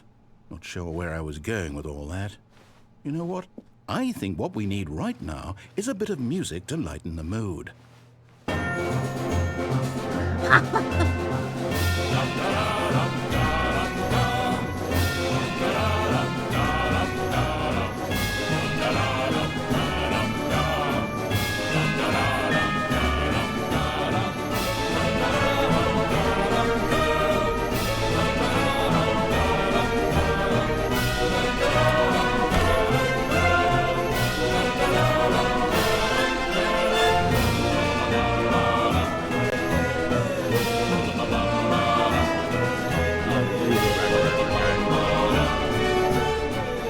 Turning that down a little.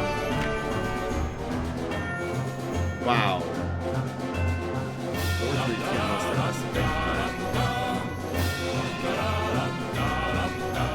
It's me.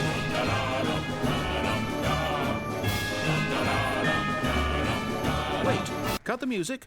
Go back and look at that fern. Stanley, this fern will be very important later in the story.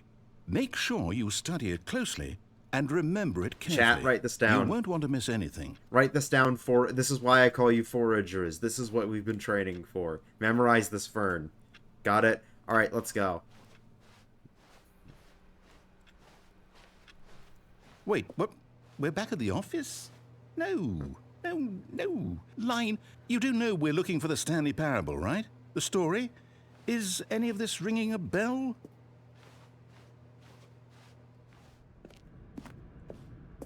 Oh, no, not again, Line. How could you have done this to us? And after we trusted you, after everything we've been through, you...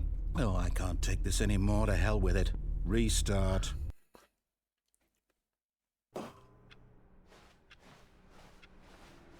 You know what, Stanley? I say forget the adventure line. What's it ever done for us? We're intelligent people, right? Why can't we make up our own story? Yeah. Something exciting, daring, mysterious. Yeah. Cool. This all sounds perfectly doable. Why don't we simply start wandering in, well, I don't know. How about this direction? Yeah! Now, yes, this is exciting. Just me and Stanley forging a new path, a new story. Well, it could be anything. What do you want our story to be? Go wild. no. Use your imagination.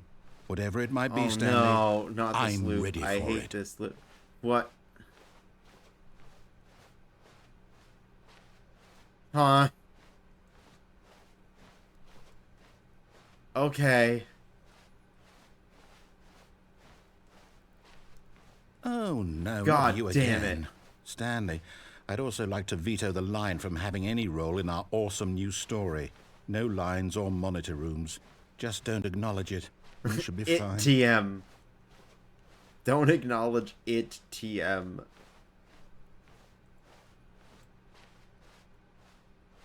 Okay, there we go. It's gone for now. Ah, a choice. We get to make a decision. From here, the story is in our control. How important we mustn't squander the opportunity. In fact, I believe I need a minute to think here. Just walk in circles for a minute. Alright. Okay, so I know that each Chat, door now's your has time to to lead fish. somewhere, which means that somewhere, the place where we're trying to go, there must Prime be a fishing moment. reverse door that leads here.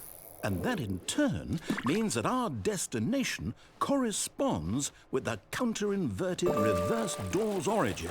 So starting from the right, let us ask, will taking the right door lead us to where we're going? And since the answer is clearly yes, then by all accounts, the door on the right is the correct one. Another victory for logic. Come, Stanley, our destiny awaits. Okay. The confusion ending. Oh, hold on, what's this? The confusion ending. You're telling me that's what this is? It's all one giant ending? And we're supposed to restart the game, what, eight times? That's really how all this goes? It's all This is where we are determined? right now. So now, according to the schedule, I restart again. Then what? Am I just supposed to forget? Well, what if I don't want to forget? My mind goes blank simply because it's written here on this thing, wall. Well, who consulted me? Why don't I get to decide? Why don't Joke's on I you. get How a can you say get in all bored of in the this? bookstore? Is it really No, it can't be. I don't want it to be. I don't want the game to keep restarting. I don't want to forget what's going on. I don't want to be trapped like this. I won't restart the game. I won't do it. I won't do it. I won't do it. And the timer stopped. Oh. Does that mean, did we do it? Did we break the cycle? The, whatever it is that made this schedule? How would we even know? Will someone come for us? Will something happen? So, okay. I guess now we just wait, you know. I suppose in some way that this is a kind of story, wouldn't you agree? I'm not quite sure if we're in the destination or the journey, though they're always saying that life is about the journey and not the destination. So I hope that's where we are right now. We'll find out, won't we? Eventually. Well, in the meantime, if Oh! Fuck me! Oh, that scared the shit out of me. Even now, Stanley's office was a distant memory. What did it look like? There was a computer, perhaps, and a painting. Was it a painting God, that or a scared the photo? shit out of me. He could no longer recall. Monitors are off. We're still in the confusion ending. Oh. So the new content door is there. Oh my god, that scared me.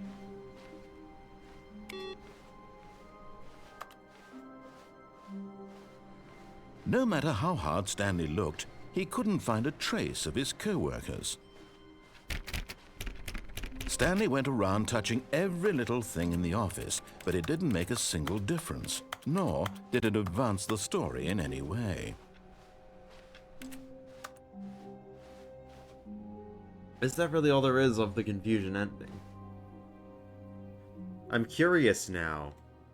I'm curious When Stanley if came that's to a set the of two confusion open ending in its doors. entirety. He entered the door on his left. So that is genuinely the ending of the confusion ending. Okay. This was not the correct way to the meeting room, and Stanley knew it perfectly well. Perhaps he wanted to stop by the employee lounge first, just to admire it. Wow, yes, this room. But eager to get back to business, Stanley took the first open door on his left. No, I don't. Stanley was so bad at following directions, it's incredible he wasn't fired years ago.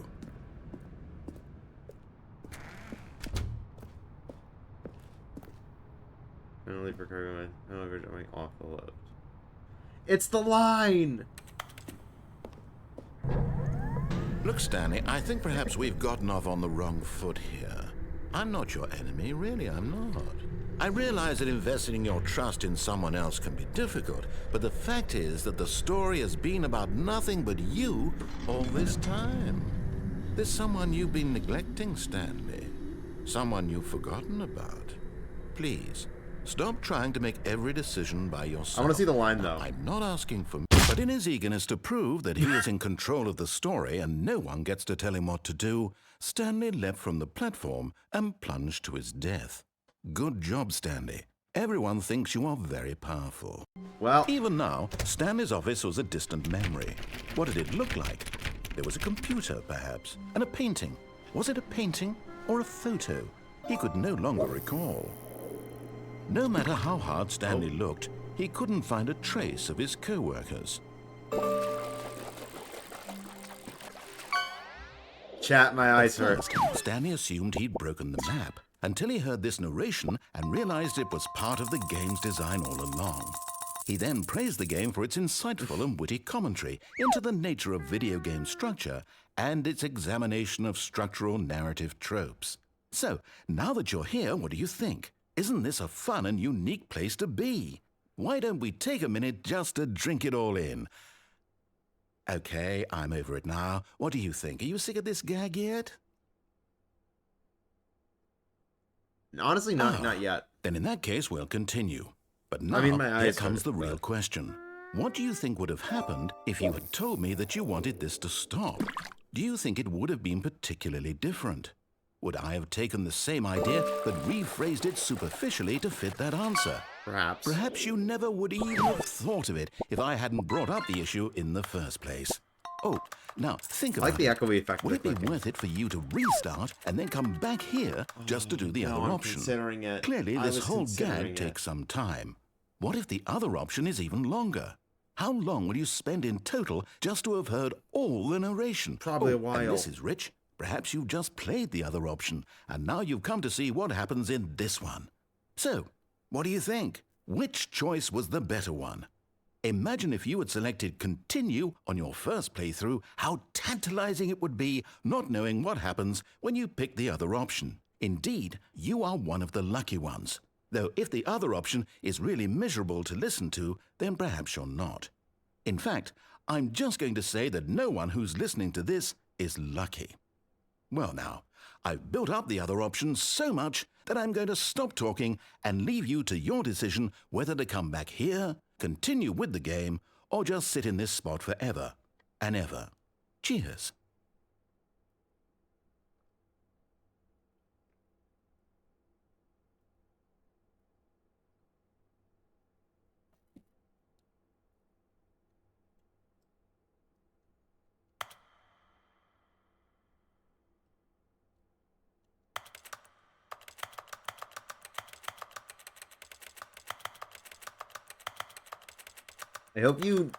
Chad, I hope you understand when I do this, I'm just imagining Budge just sitting in the corner of this blank white void. Just, you know, like one of those stim toys that makes a clicky noise using an actual keyboard switch. I hope you know that's what I'm imagining. Just Budge just sitting in the void clicking the button.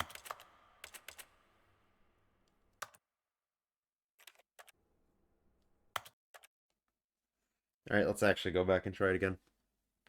See, I knew that was there, I just didn't realize that that actually was how Stanley you decided to achieved it. go to the meeting room to check on his co-workers. He never functioned well by himself and constantly needed support and guidance from others, so the thought of total solitude was terrifying to him. No matter how hard Stanley looked, he couldn't find a trace of his co-workers.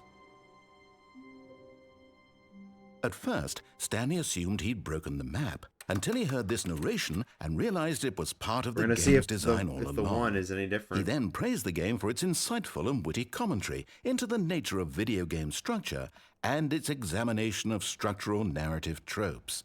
So, now that you're here, what do you think? Isn't this a fun and unique place to be? Why don't we take a minute just to drink it all in? Okay, I'm over it now. What do you think? Are you sick of this gag yet? Well, I don't know how to say this politely, but you could literally just restart the game any old time you want, like right now. You could have done it just then. Now would also be an appropriate time to quit.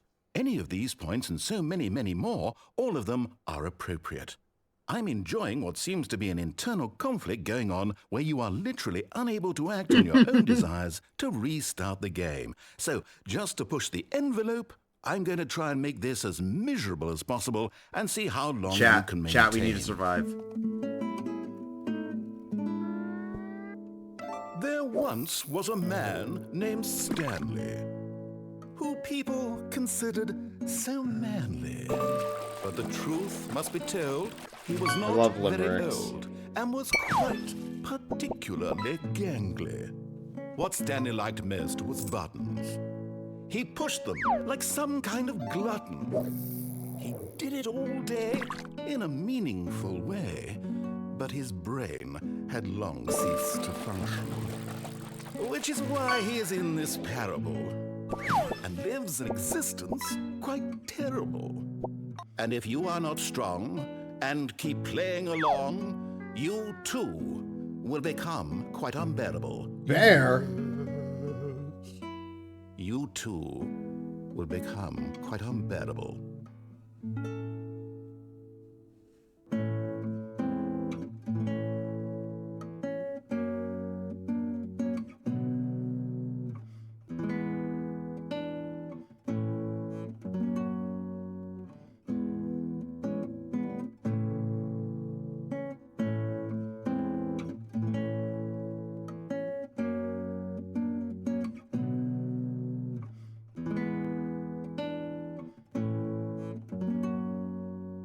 It's actually quite pleasant, honestly.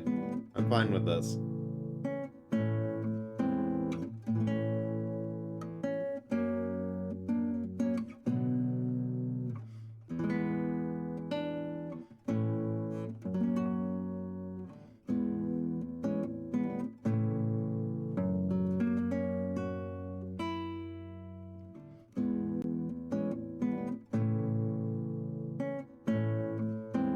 Okay, that's enough of that.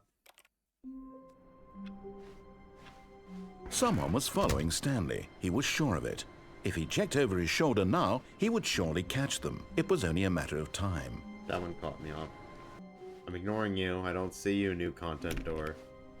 When Stanley came to a set of 2 open doors, this was not the correct way to the meeting room, and Stanley knew it perfectly well. Perhaps he wanted to stop by the employee lounge first, just to admire it. The lounge was sublime, a work of art. What was it about this room that called so deeply and so personally to Stanley? Its grace? Its subtle charm? No. Stanley knew it was something deeper, something darker.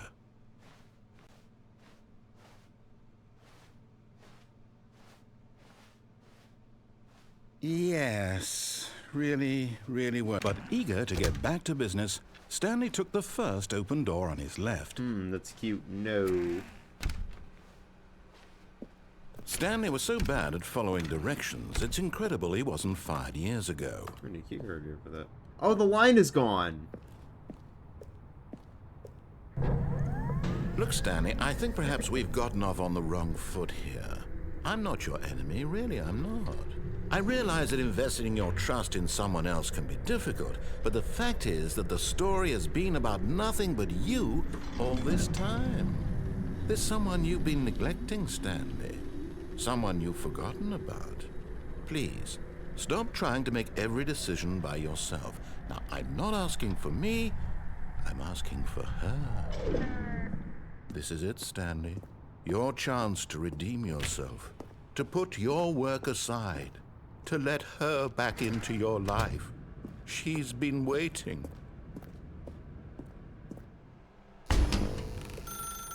That's her, Stanley. You need to be the one to do this, to reach out to her. If you can truly place your faith in another, then pick up the phone. Ah, my eyes. Oh, Stanley, is that you? Hold on, sweetie. Sorry to keep you waiting. I'm just pulling the bread out of the oven. All right. Okay, there we go. All right, now, I want you to come in and tell me all about your day. Oh, no. Gotcha. Oh, come on. Did you actually think you had a loving wife who'd want to commit their life to you? I'm trying to make a point here, Stanley. I'm trying to get you to see something. Come inside. Let me show you what's really going on here.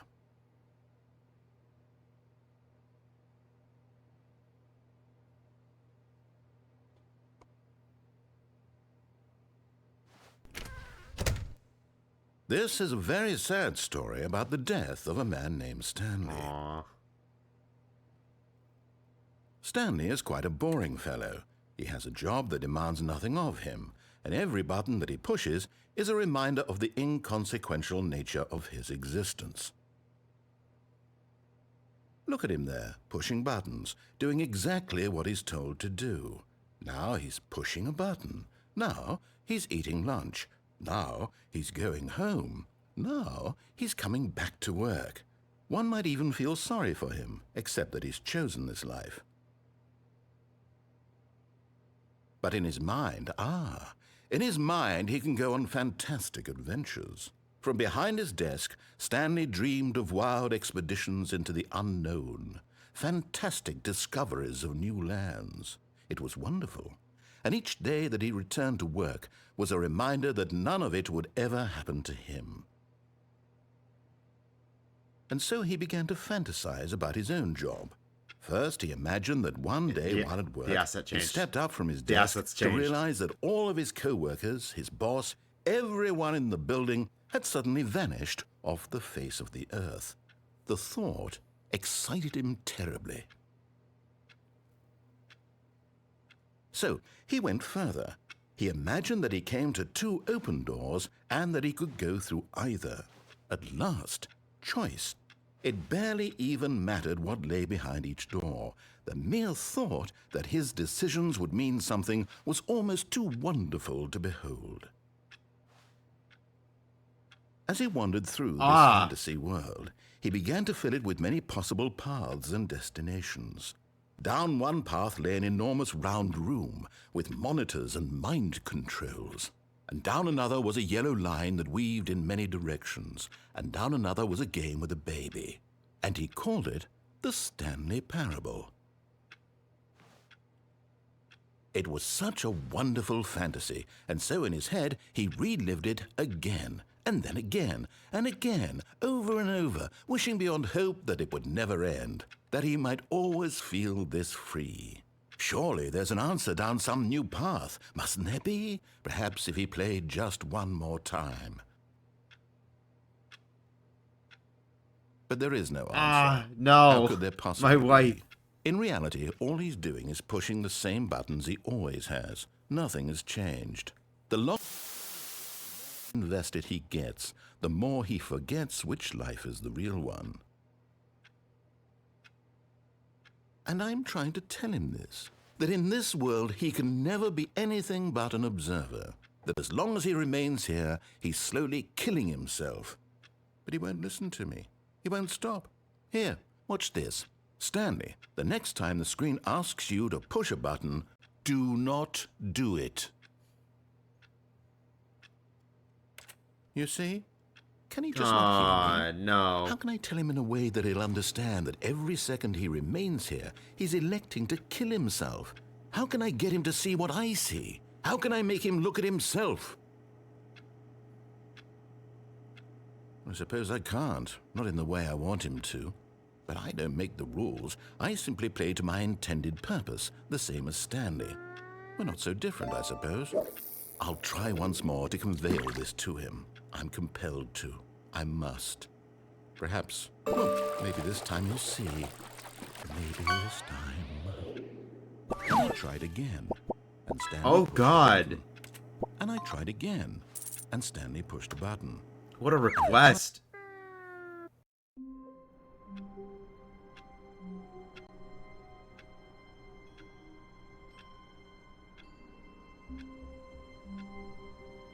Jesus. All of his co-workers were gone. What could it mean?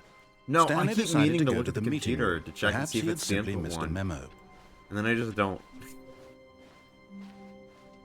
I've got one more ending I want to do.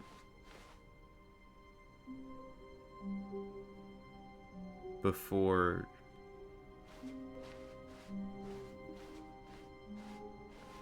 When Stanley came to a set of 2 open doors, he weird. entered the door on his left.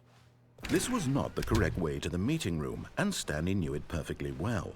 Perhaps he wanted to stop by the employee lounge first, just to admire it. Standing now in this incredible room, Stanley for the first time understood true happiness. Then the feeling went away, and he felt sad again. Then it came back, and lingered for a minute or two. Now it's only half there. Just a kind of, tingle. Oh. But eager to get back to business, Stanley took the first open door on his left.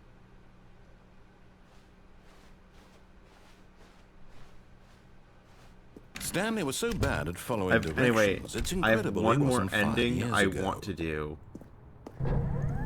Look, Stanley, I think perhaps we've gotten off on the wrong foot here. I'm not your enemy, really, I'm not. I realize that investing your trust in someone else can be difficult, but the fact is that the story has been about nothing but you all this time. There's someone you've been neglecting, Stanley. Someone... Really? I was in the middle of something. Do you have 0 consideration for others? Are you that Oh, it's convinced that I hard. want something bad to happen to you? But you Why, do. I don't know how to convince you of this, but I really do want to help you, to show you something Danger. beautiful. Danger Look, everywhere. Let me prove it. Let me prove that I'm on your side. Give me a chance.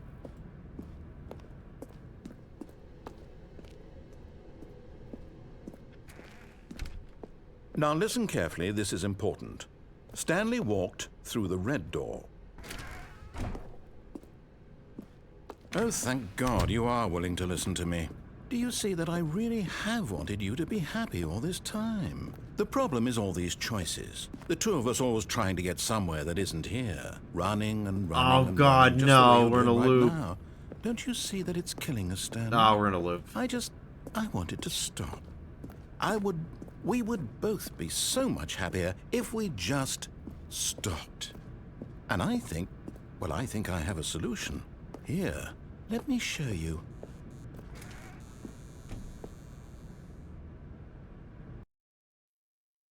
All right, let's see. What do we want? What are we looking for? Here. Yes. Oh, it's beautiful, isn't it? If we just stay right here, right in this moment with this place, Stanley, I think I feel Okay, this happy. is nice actually. I actually feel happy. This is delightful actually. I quite enjoy this.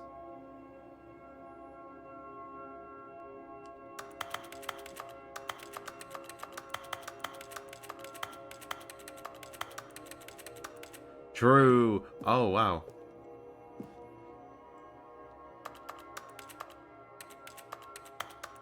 Very good. It's very pretty.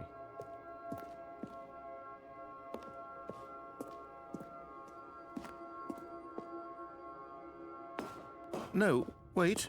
Where are you going? Right. Where were we? Jumping. No, it's an invisible wall. We can't jump.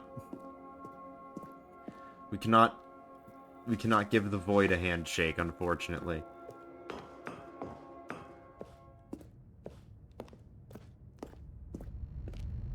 Oh no! Stay away from those stairs. If you hurt yourself, if you die, the game will reset. We'll lose all of this. Hey, Bowie. Please, no, Stanley, let me stay here. Don't take this from me. You know when we Please, said Stanley, you know when think you about what said you you're should doing. jump for the bit. No! Oh, thank God. You lived. You had me worried there for a moment. We're Now, moving slower. Can we please get back to the other room? We're moving slower.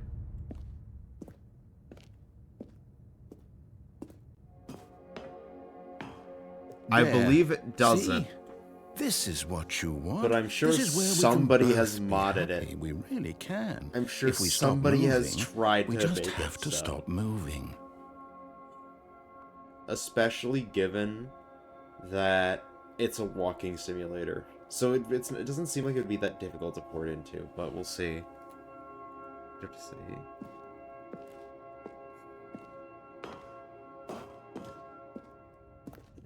Anyway, Stanley, go back. There's nothing good that can come from this. I want to torment this man.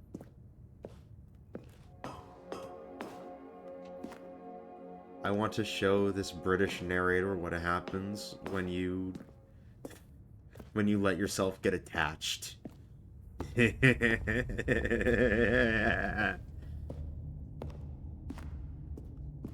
No. No, no. What are you doing, Stanley? Please, I'm asking you not to take this I want to away do from me. something very I can't totally go back. Do you appropriate. just not believe me? What can I say to convince you?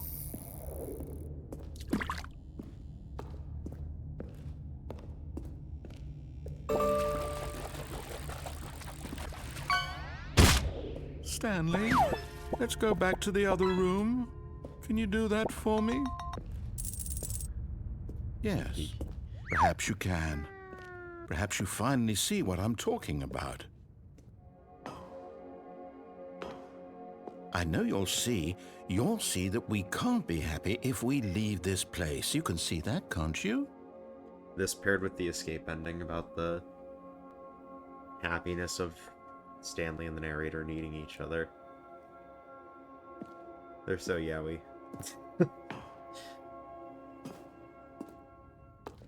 No, perhaps not.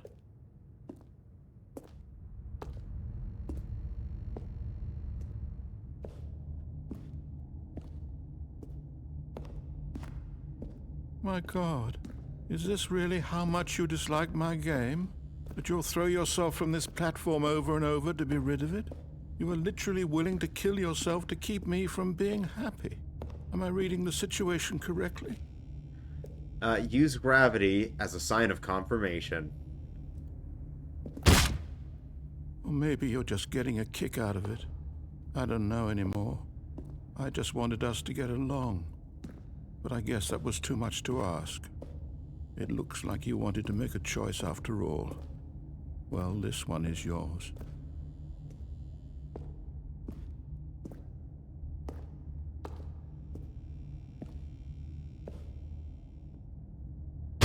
Is it over? It's going to restart, isn't it? I'm going back. Haunting. What?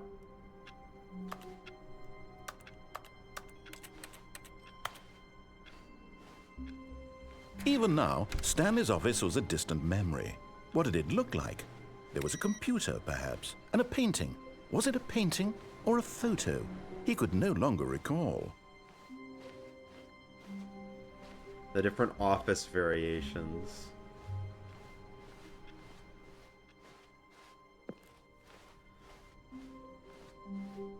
When Stanley came to a set of 2 open doors, this was not the correct way to the meeting room, and Stanley knew it perfectly well. Perhaps he wanted to stop by the employee lounge first, just to admire it. Stanley felt lightheaded, butterflies in his stomach, giddy in a way he had never known before. Was it this room? A connection between the two? Could a man love a room? I mean, truly, truly, deeply, madly love.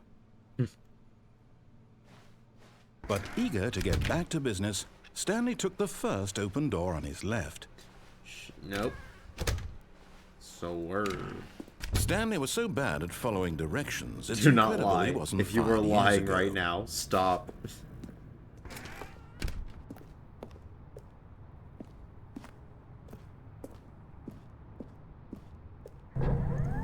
Look, Just a Stanley, different I think voice line perhaps for we've just gotten off missing on the wrong lift foot here. entirely. I'm not your enemy, really, I'm not. Oh, I realize that threw myself investing your off early. trust in someone else can be difficult, but the fact is that the story has been about nothing but you all this time.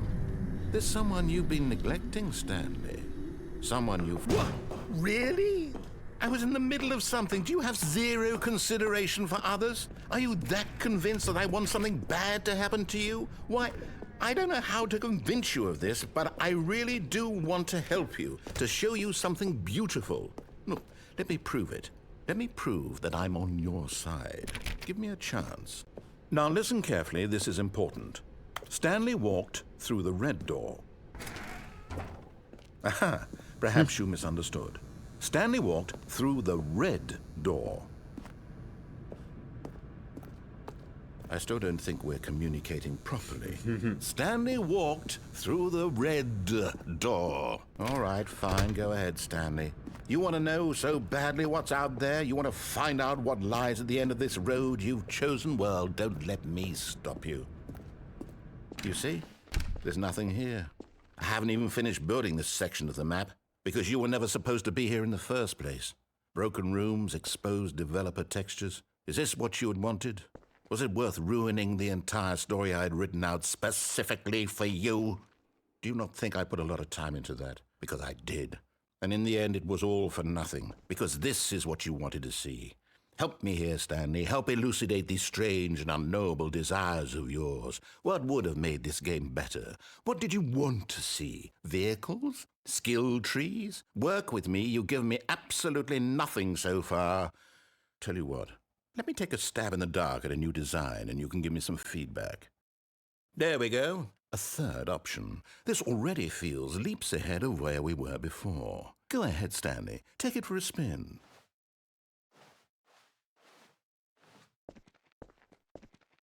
Okay, I'm going to stop you there. Now, tell me about your experience with this new version. Would you say that the game benefited from allowing you more choices? Feel free to be honest. I'm looking for some real critical feedback here. Okay, so we're getting somewhere. Clearly there's something here that speaks to you. If I can be honest here, I really don't have any idea where I'm going with this. This whole third door thing was just a stab in the dark. But I guess you're into it, so let's keep this party train rolling. Here, based on the data from your previous playthrough, I've compiled a new version. And to be perfectly candid, I think I've knocked it out of the park with this one. Let's take a look. The Stanley Parable leaderboards. Let's go. Why not ask some friends for help? Friends list empty. 21.3% of players skip the intro sequence. Oh, this is your superior. A dead rat is objectively ranked 9,327 out of 900 or 9,328 players worldwide. Now, would you say that competitive leaderboard helped you feel motivated to keep walking through doors? Again, honest answers, please. Hey, I nearly forgot. I've got a prototype of a new game I've been working on, and now would be a lovely opportunity to give it some playtesting. You wouldn't mind taking a look at it, would you? Perfect. Let me boot it up. In this game, the baby crawls left towards danger. You click the button to move him back to the right, and if he reaches the fire, you fail. It's a very meaningful game, all about the desperation and tedium of endlessly confronting the demands of family life. I think the art world will really take notice. But of course, the message of the game only becomes clear once you've been playing it for about 4 hours. So why don't you give it 4 hours of play to make sure it's effective? Be sure to keep notes on your experience.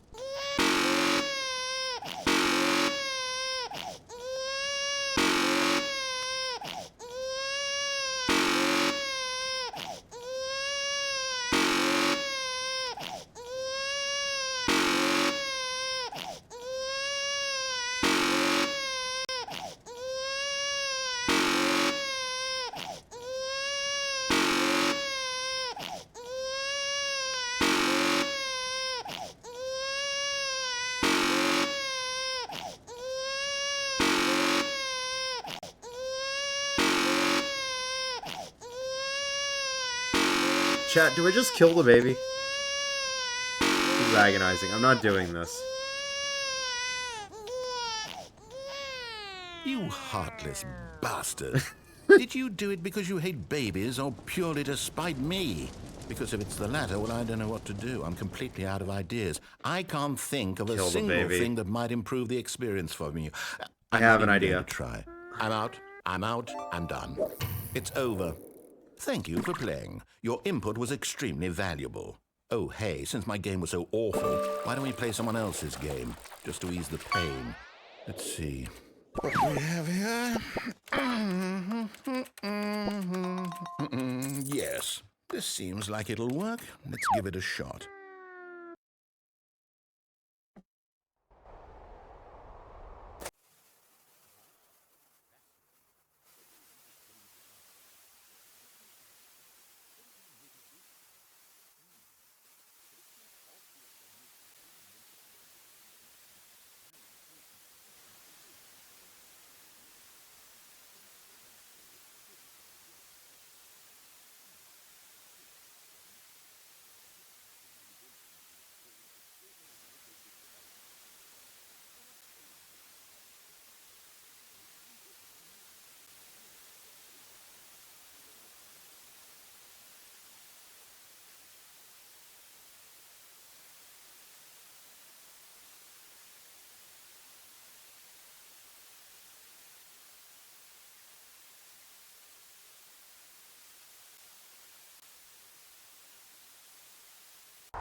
Oh, no. No, it can't be.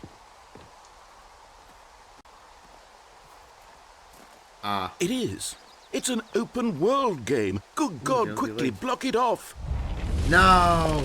Oh, thank goodness, Stanley. What a close call. Yeah, I believe it was Minecraft in the wandered original. off into that wrong. that thing, that big, but I believe open, it wasn't just the same wandering game. around, no right or wrong directions, no path to follow. You can just go in any...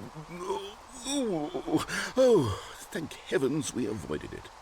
We're out of the woods now, Stanley. Okay, I'm going to get us out of here. We're finally Let's out find of the another office, game. I know. Preferably something with walls. Something with nice, big, Oh, I know where this is insurmountable going. walls. It's gonna be Rocket League next, I think. I think I remember this bit. Okay, I think this will be just the thing. Yeah, it's Rocket League. Wonderful. See, this is exactly what I had in Yeah. mind. Just a nice big box for you to run around in. There isn't any possibility that you could get lost here. Now this It's fun to is see game it from design. this Stanley, smaller if you scale. manage to get lost in this game, I will be phenomenally impressed.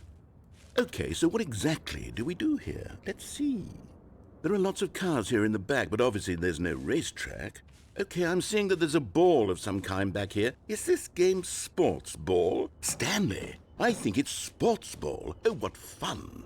We shall run the bases and do a touchdown together. Yippee! Yes, I think surely we must.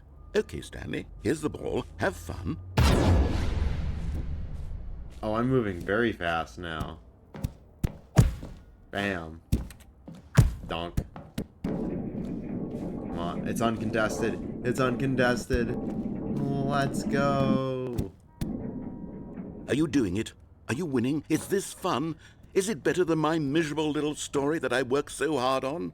Stanley, I have a thought, and I realize I'm not a sportsologist, but if one ball generates a certain amount of raw adrenal pleasure, then surely multiple balls makes for an even more euphoric sports experience. I'm going to try it out. Here comes another ball. Yes! Oh goodness, that really does feel amazing, doesn't it? Stanley, I'm like a child in a confectionery shop. I simply have to have more. I'm insatiable. More balls! Oh god. Oh, there's so many balls. We have such a plethora of balls. Oh, I'm just playing up. Keepy uppy now. Are you enjoying this, Stanley? Are you having fun? Is this a real video game? Well, I sure hope you're having a good time, because guess what? It's over. No, That's right. the balls. Your little fun comes to an end. This is my game, and what I say goes. You get to have fun when I let you, Stanley. Besides, you need someone like me to set boundaries for you. Without rules or boundaries, video games are nothing. Yes, that's what I am. I'm structure. I'm your sense of purpose. And since you decided you didn't want to play my game, now I don't want to play with you either. So, goodbye, Stanley. I'm leaving. See how you like it when I'm not around to set the rules. Somehow, I don't think you'll enjoy it as much. But who knows? You're an inventive kid. You'll come up with something. After all, you're the one who knows best. Take care, Stanley. Yeah, take care. Anyway, oh, look, a pit. Hold on. What are you doing?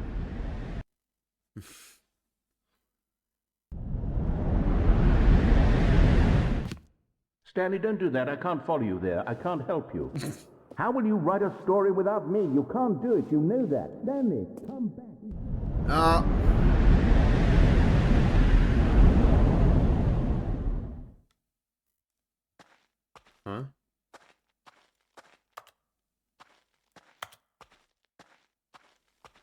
Chad, I think we're in the alpha.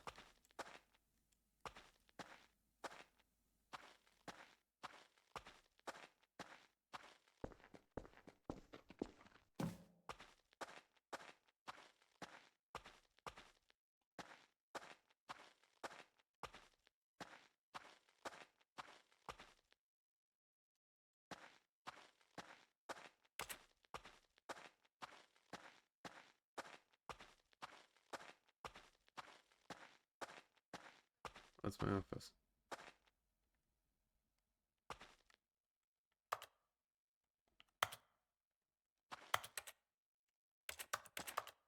Huh. Oh. Ah! I wonder what he found. If what he wanted was to be the leading man in his own story, well, perhaps he's gotten it. Down in wherever he is right now. I wonder if he's happy with his choice, and if he's learned the heavy cost that comes with it. He'll understand soon what I was trying to tell him.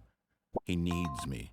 Someone who will wrap everything up at the end, to make sense out of the chaos and the fear and the confusion. That's who I am. That is what I mean to this world. Oh, yes. Yes, I'll be back. There's no other way. Once this ends, after it all comes to a close, then I'll be back. The end will be here soon. Very soon. I can wait. Okay. So hopefully this works. Yeah, hopefully this works. We're gonna let this sit for a second while we test it. We'll figure it out. We'll figure it out. We're gonna let we're gonna let time pass.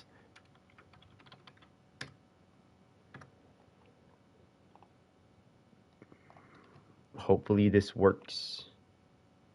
That's the idea. The idea is that this is gonna work. Hopefully. We'll see. We'll see.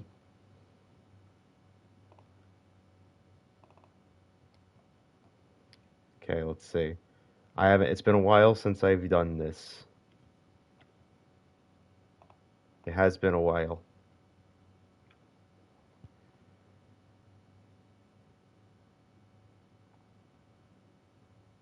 Okay, we are live. Now the question is, can people hear me?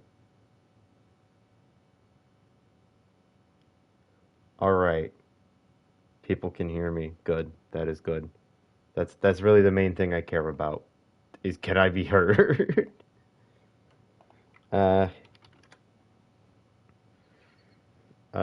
So I'm gonna say this for the VOD watchers. Basically, if you didn't see the first stream, for some reason, whenever I connect my capture card to my computer, it causes a lot of audio issues. It causes my microphone to freak out, regardless of which one it is. It causes my...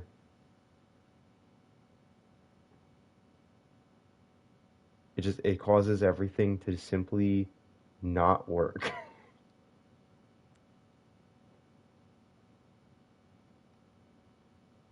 So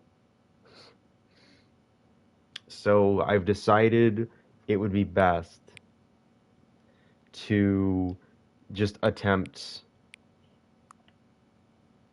to just stream directly from the PS5 and just keep OBS up on my other monitor.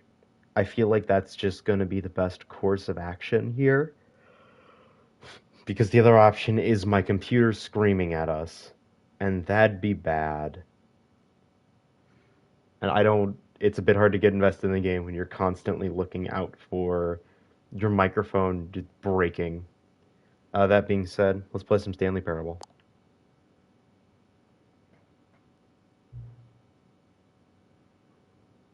Oh. Sure, yeah. Thank you for actually setting the clock both times you booted up the game. A lot of people don't take that step seriously. They just leave the clock set at 12 and call it a day. You're actually taking the time to set the clock, and I appreciate that. That's how I know that you care about this experience. You're paying attention. I don't even have any way of knowing if the time you're setting are correct. Tell you what, I'll make you a deal.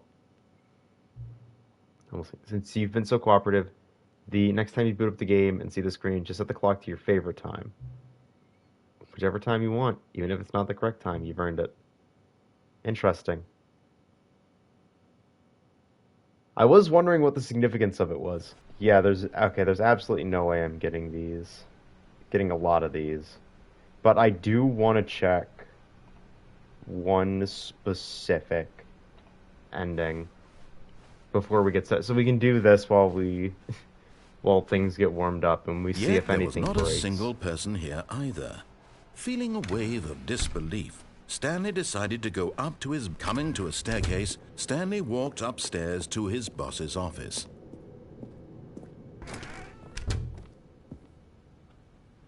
Okay.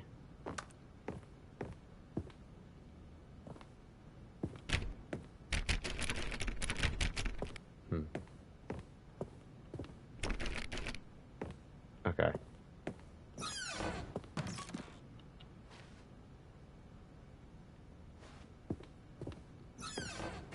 It's not there. I want to see where it is. All of his co-workers were gone. What could it mean? Stanley decided to go to the meeting room. Perhaps he had simply missed a memo. I think we'll just have to go about it. Cause I know I'm simply not going to. There's some things I just know I'm not going to come across naturally. So let's hop into the new content then.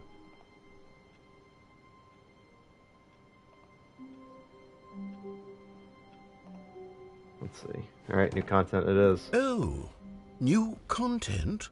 What does that mean, new content?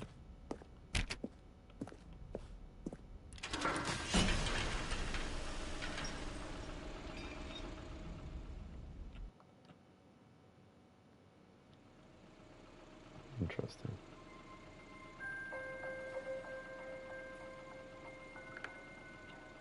Hello, and thank you for playing the Stanley Parable Ultra Deluxe. As you may know, the Stanley Parable was a video game released in 2013 on home computers. After receiving critical and commercial success, it was expanded upon in 2022 with the Stanley Parable Ultra Deluxe, a reimagining of the game for consoles and home computers. The Stanley Parable Ultra Deluxe features exciting new content that broadens and expands the world of the Stanley Parable, delighting audiences the world over. Hate that. Please, step inside and see what thrilling new adventures await in the Stanley Parable Ultra Deluxe. Oh, well, this sounds delightful. I'm very excited to see the thrilling new Ultra Deluxe content. Okay, so far it's an elevator. Nothing special yet, but I'm sure it's just the beginning of a mesmerizing adventure.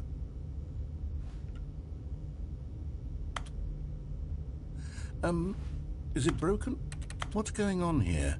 Should we be moving somewhere or oh, there we go. All right, finally, at long last, it's on to the new content. I've never been more ready. Let's do it.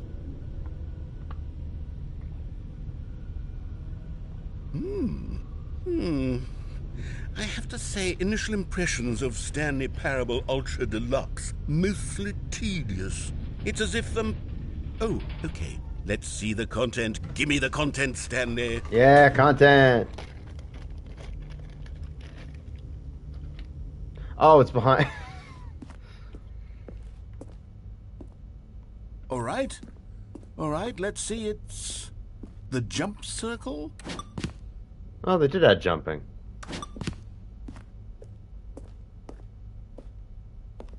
You can jump in this game.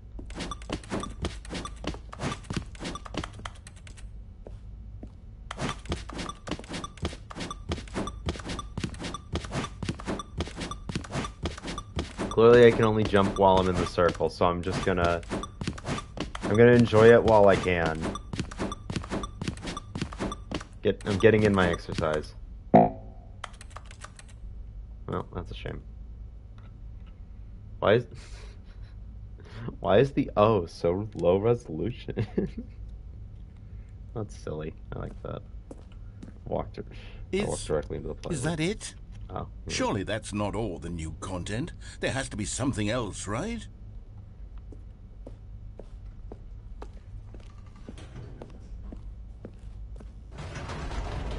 Goodness. Another elevator. Stanley, I have to say, initial impressions of this game are not positive. It's just elevators and jumping. Is this what passes for exciting new content? If this is new content, then I could just read you the whole dictionary. There's 20 hours of new content right there. Hell, I could count to 30 trillion. You could put that on the box. The Stanley Parable Ultra Deluxe, now with over 1,000 hours of new content. And oh, wait. There's more. Very good. Yes. I knew there had to be something else. Let's see it. I'm ready for whatever it is. That's it? Oh, you've got to be kidding me. You see, Stanley? This is what happens when greedy video game developers with no respect for their fan base rush a cheap expansion to market for no reason other than to make an easy dollar. And don't get me started on the level of craftsmanship that's gone into it. In fact, I'm looking right now at the game's trophies, and it's hard to believe one of them actually says, "Test trophy, please ignore." What quality assurance department signed off on this? I'm infuriated and I'm offended, and I intend to find these people on Twitter and hold them personally accountable. It's my fault, Stanley. I built up too much anticipation around the new content, I'm afraid. It could never have lived up to such expectations. If you're still with me, why don't we just reset the game, and we'll try to get back to what the Stanley Parable is really about. No frills, no gimmicks. Just you and me having a great time together like always. What do you say, friend?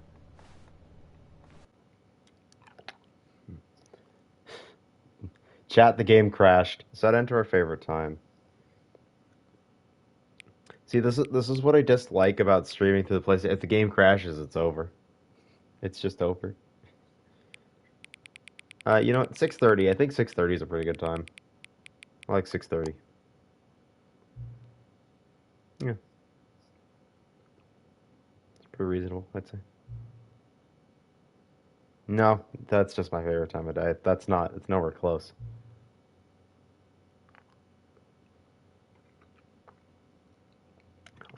Although 314, that's a pretty good time too.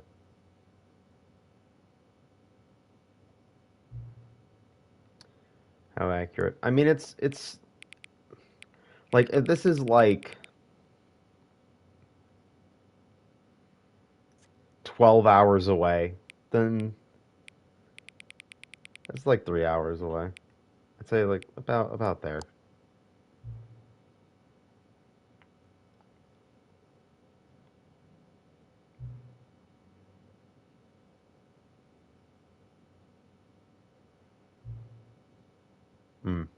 Agree.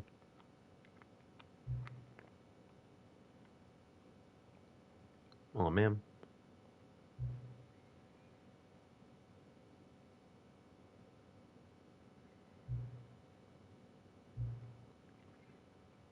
All right. Looks like we'll have to boot up the game again.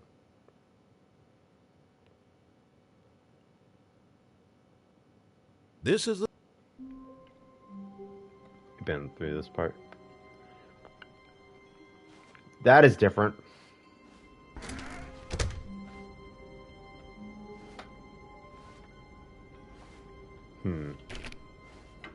Psst. Stanley, come over here.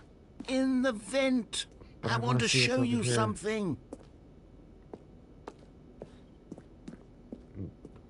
All right, sure.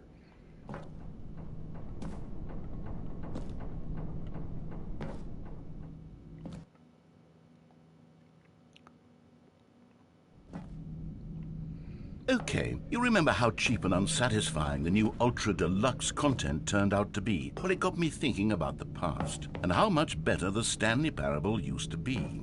So I made something special and tucked it away here where the game's developers won't find it. Just our little secret. Take a look. I call it the Memory Zone. It's where I've been storing all my favorite memories so I can relive the peak experiences of my life whenever I want. Experiences like the launch of the Stanley Parable on PC. You see, Stanley, doesn't the Memory Zone remind you of how wonderful Stanley Parable was before it was sullied with a cheap PlayStation port? Remember back in October of 2013 when the game originally launched? Back then, video games had integrity. Back then, it all meant something. Oh, the waste.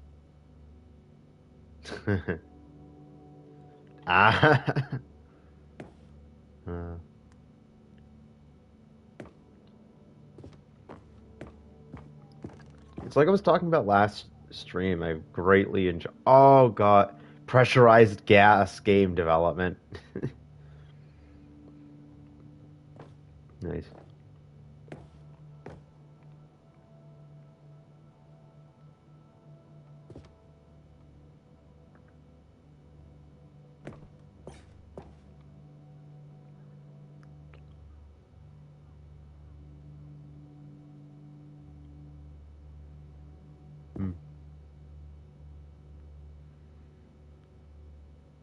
Buy unpressurized gas.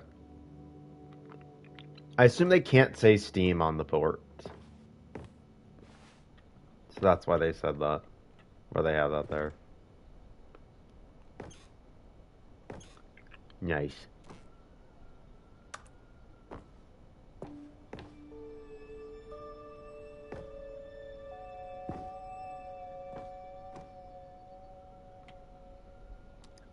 Yeah, it's like I was saying last stream, I love museums and stuff, so I think this is really cool to have here.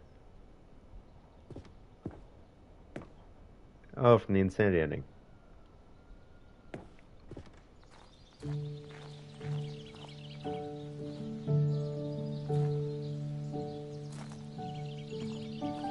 Je suis dans la mémorisation. No, little Stanley. Aw. Et je n'attends plus que toi, mon amour. C'est là. And over here is where I keep reviews of the Stanley Parable. Like this stunning triumph of games journalism, 10 out of 10 from Destructoid.com. James Stephanie Sterling writes, and I quote, "Where so many games that aspire to be more than games end up less than any form of art, Stanley Parable strives and then succeeds to be every game ever created." Did you hear that, Stanley? Every game ever created. That's how grand and all-encompassing the original Stanley Parable was. It was literally every game ever created. It was Skyrim, it was Persona 3, it was all of them, and now it's nothing. It's no games at all. It It's isn't fun to even the compare to Stanley Persona 3 Parable nowadays. anymore. It's just a husk now. A lifeless husk with an hour of new elevator content.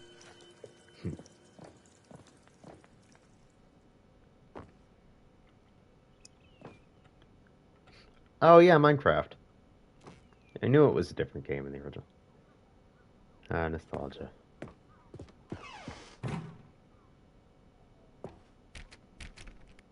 Oh.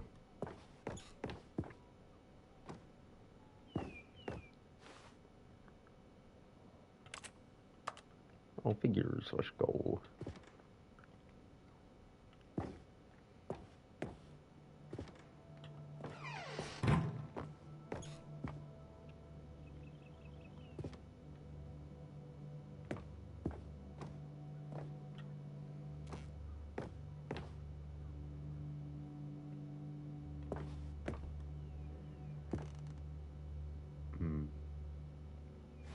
Here's another moving passage, this time from GameSpot.com. The Stanley Parable is both a richly stimulating commentary on the nature of choice in games and one that offers some of the most enjoyable, surprising, and rewarding choices I've ever been confronted with in a game. 9 out of 10. Don't you get it, Stanley? The game was perfect. It didn't need anything else. It didn't need new content. All they had to do was transport it in pristine condition along to the PlayStation. Boom, done. And they couldn't even do that. Couldn't resist the urge to go meddling with a beloved franchise.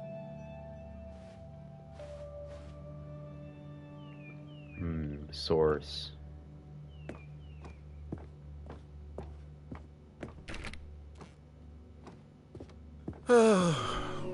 These were simpler times, Stanley.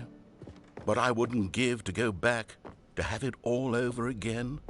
Wait, hang on. I don't recall this part of the memory zone before. What's this? What's down here? Oh, no. Oh, God, no, Stanley. It's a collection of reviews from Pressurized Gas, the extremely popular online storefront for computer games. I haven't looked at these in years. I can't even imagine what's been collecting down here. Surely these reviews were glowing as well, weren't they? Honestly, I could not be bothered to play this game to full completion. The narrator is obnoxious and unfunny, with his humor and dialogue proving to be more irritating than entertaining. Unfunny! I'm not trying to be funny. I'm trying to make a serious work of art. I suppose I could write up a handful of gags to insert into the Stanley Parable, but the game is already such a densely layered web of profound philosophical insights that I can't even imagine where I'd have the room to stick them. Generator.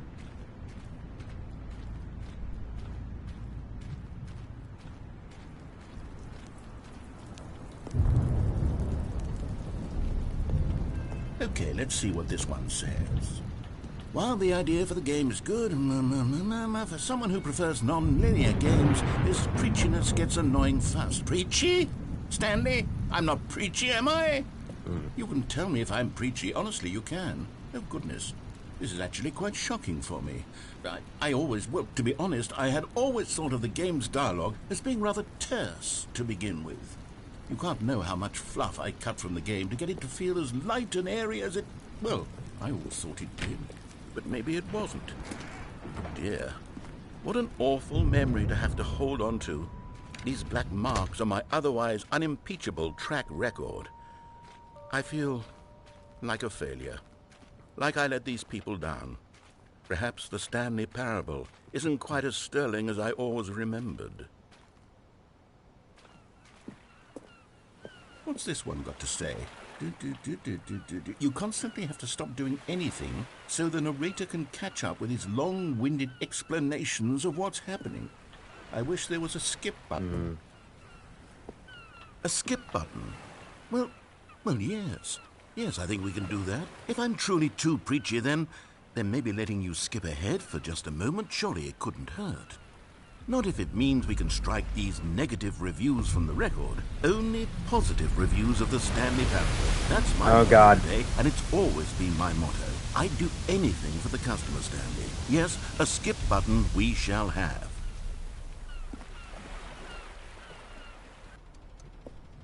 And here it is. Go ahead and give it a shot. I'll pop you forward in time so that the second my incessant droning starts to bore you, with just the push of a button, you'll have zipped right past it. It's what the players have been asking for, and I'm very proud to have delivered. No more listening to me rambling on and on and on. No. The Stanley Parable is a game for the people, and if the people want silence, then by goodness, that's what they're going to get. Well, don't sit around waiting for me to shut up. Go ahead and make me shut up. Here, we'll pretend that I've just begun an interminable monologue, and it goes something like this. The story and the choices. Okay, I just want to make sure we're still alive. And therefore, by becoming it is. So on and so forth, until inevitably, we all, until the end...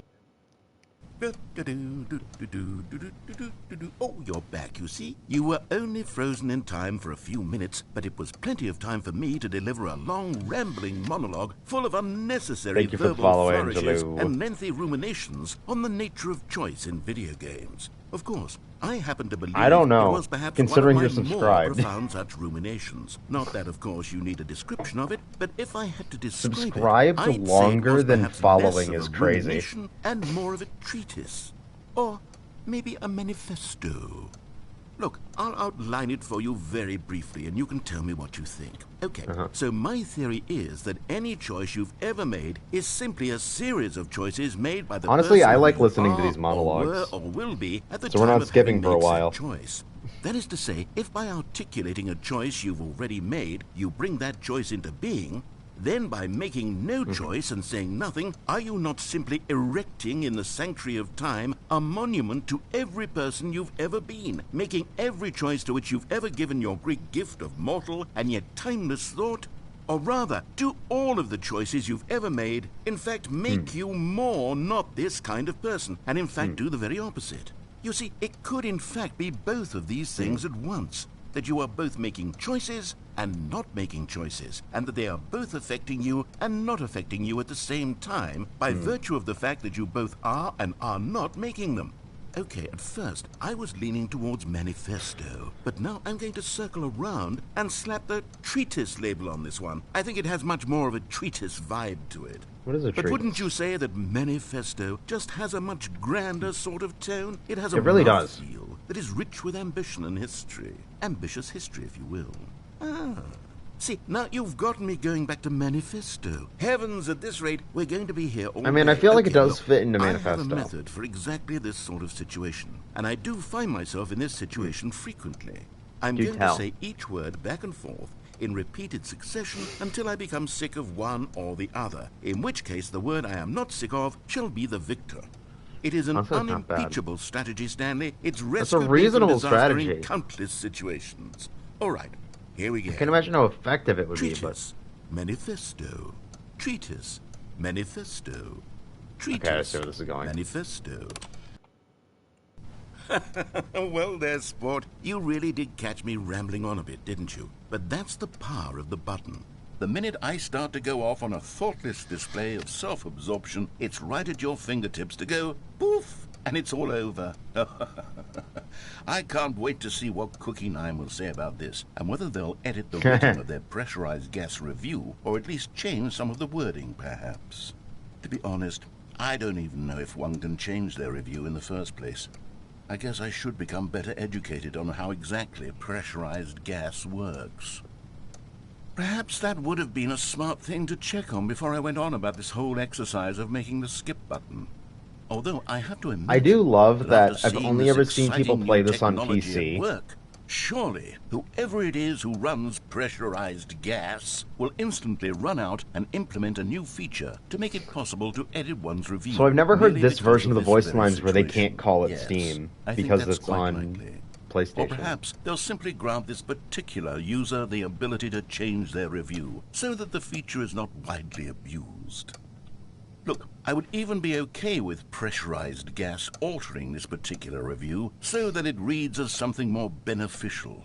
The Something fact that along it's the saying lines of, pressurized "This gas game is the instead of best Steam. game." Like, that feels worthy Let me enough to start keep over. listening. How about this? From the ashes of depravity rises the phoenix of Oh, they're not purity. even captioning this one. Okay, welcome back, Stanley. Now, I should say that the amount of time the button has been skipping through is becoming longer and longer. That last one Yeah, that was like, what, well, 40 minutes? I want to say maybe Yeah. 30, 45 minutes? It's not unendurable by any means, but it's, well, there's really only so much I can ramble on to myself about. I know, it's shocking, isn't it? But Yeah. at any rate, I do suggest that we not press the The button door is again. gone. I think the skip button has been aptly demonstrated, and we can say goodbye to it and just... Wait, how do we get out of here? Where did the door go? Wasn't there a door that led into this room? I do feel quite certain that there was one here before. How else would we have gotten into the room in Yeah. the first place? I don't good point. think one can enter a room without a door of some sort, or a window or something like that. Do you see a window anywhere? A porthole? Sufficiently large crack in the wall? I'll take any There's of this these. van, All I but want is for us to we have move to on stop and it to and, please step away from the skip button to go anywhere other than the skip button. There was a door here before, wasn't there? There was. I swear there was. Where did it go? Can you maybe just ram your way through a wall? Is there any possibility that you could, say, slam your body into the wall until enough damage is done for you to be able to leave? Please, I'll take any option at all. I'm asking you to work with me here. I'm trying. We need a door. We need a door of some kind. I can work with any kind of door as long as it can open and lead from one room to another. I'm going to step away for just a moment, and I'm going to try to find us a door. I don't know how exactly to remove a door and place it in a different wall, but I will find a I think way, I'm making headway. promise. You just need to not do anything. Don't press the skip button. Please, please, please do not press the skip button. Just On it, boss. wait here for me, and don't press the skip button. Got it? Yes, good. Yep. I'll be right back. Alright, I think if I just... It's like that one Doctor Who episode. If I just keep punching the wall over and over and over and over and over again, we'll eventually get through.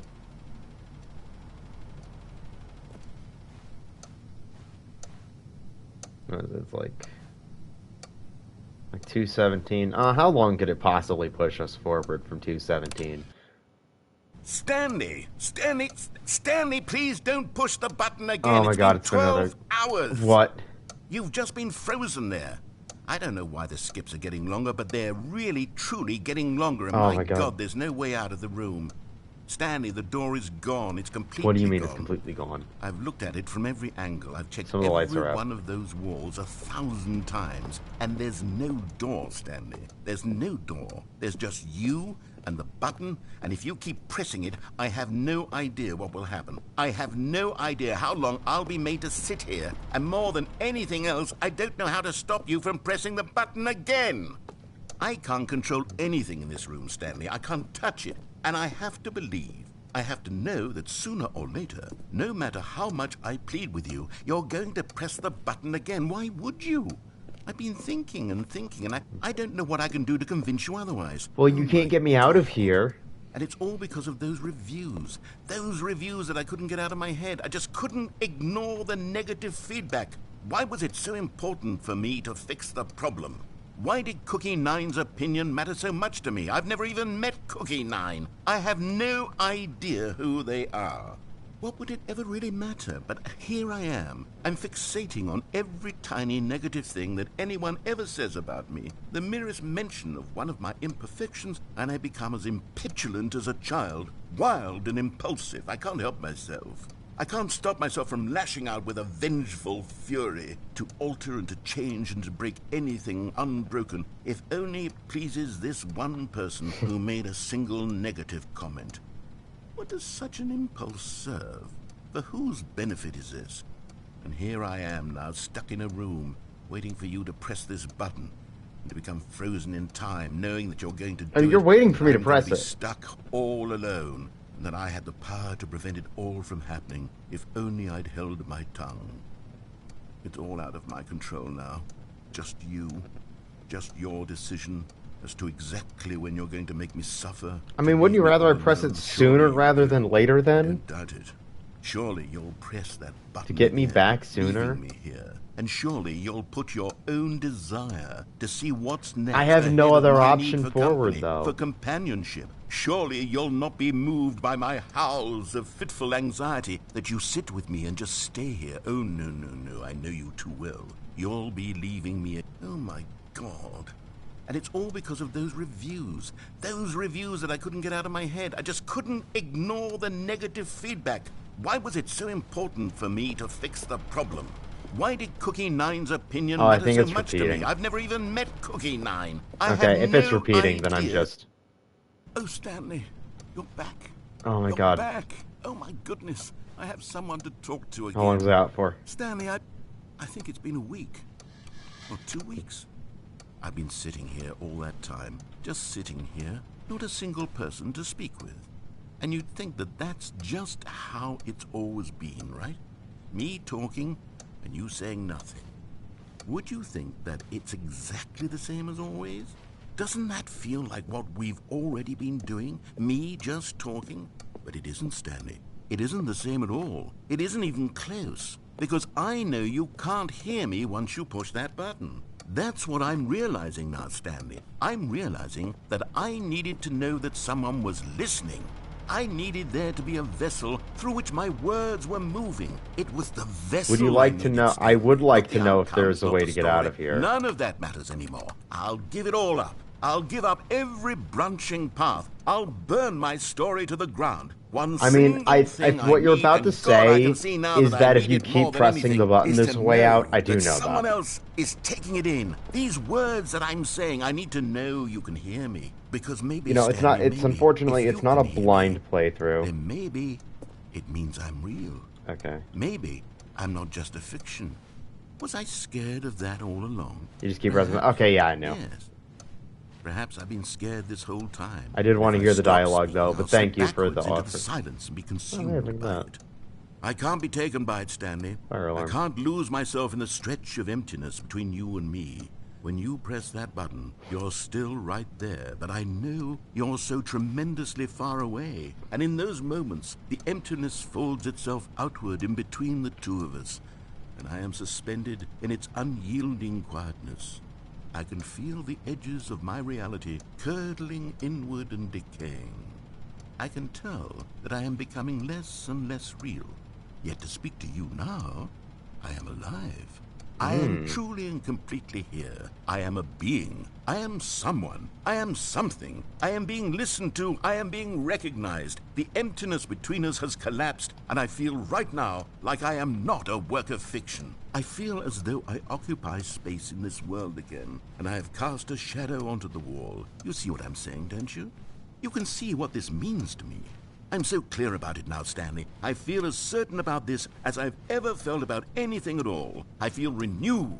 I feel restored, and already I can sense the looming silence as you will press the button for the next time. What a terrible dread it strokes in my heart to think of it, to think of returning to such coldness. Come, let us sit in silence together here for just a moment. Let us anticipate it. Let us welcome it.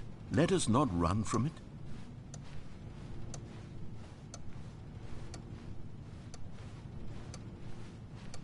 Alright, we've had our moment of silence. Oh, I missed.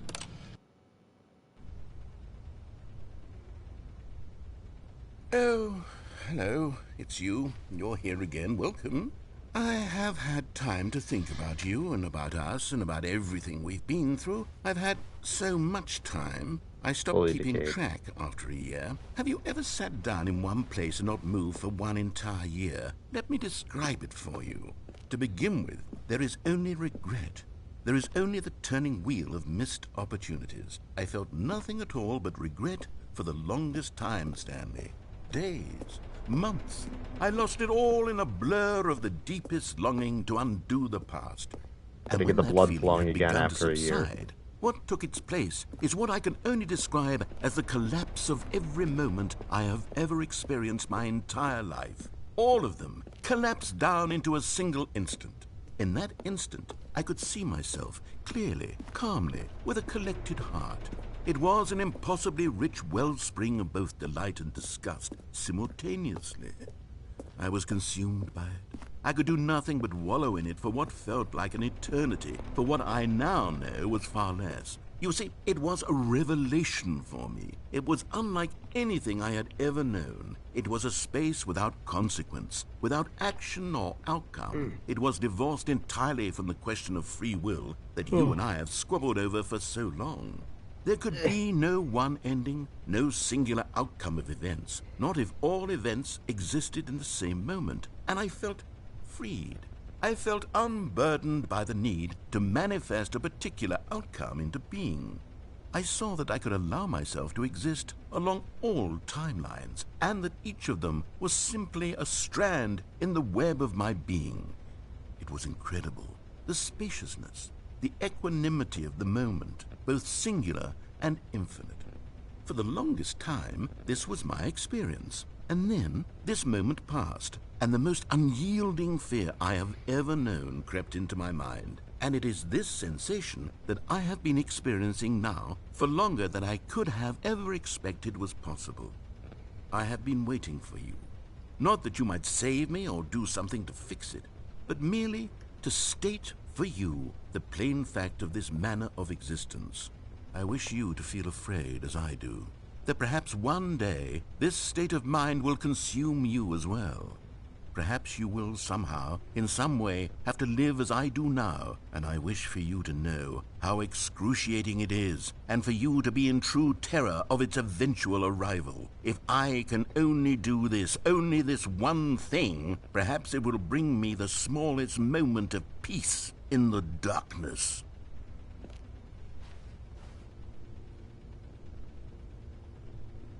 I guess that's all.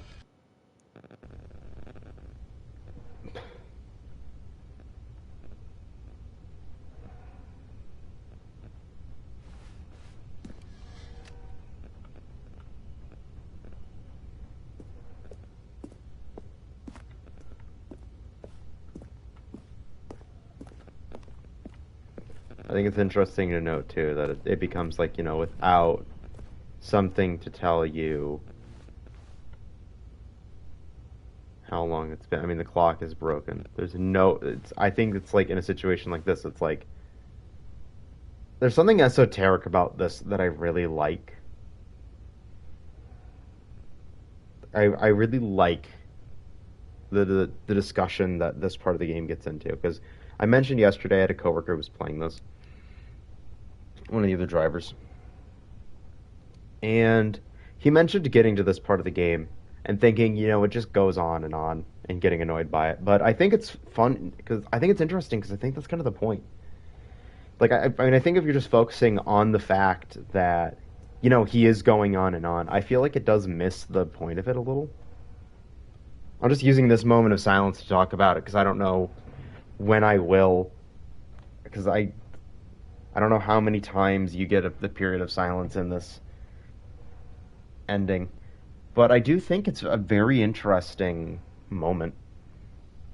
Because it's like, obviously it is focusing on, it's like, oh, just, you know, skipping through where you're missing it. But I think there's also just like the concept in general of like, you are stuck in a room with nothing but a button that just freezes you in place.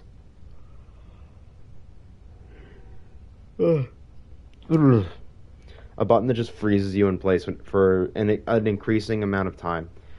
And, obviously we start with the narrator, who's like, oh, it was a couple minutes. Hey, that seems like a few hours. It's been weeks. It's been over a year. And now we've pressed it again.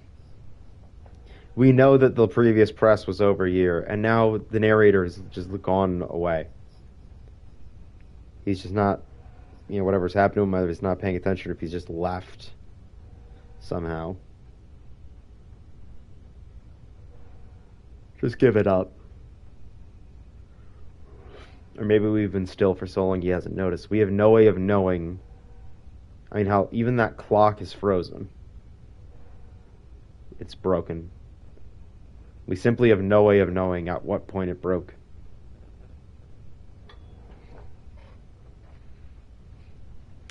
And so all we can do is continue to skip.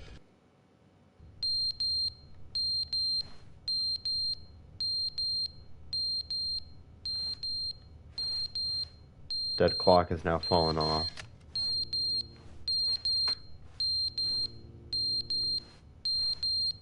The alarm's got a low battery. And all we can do is skip.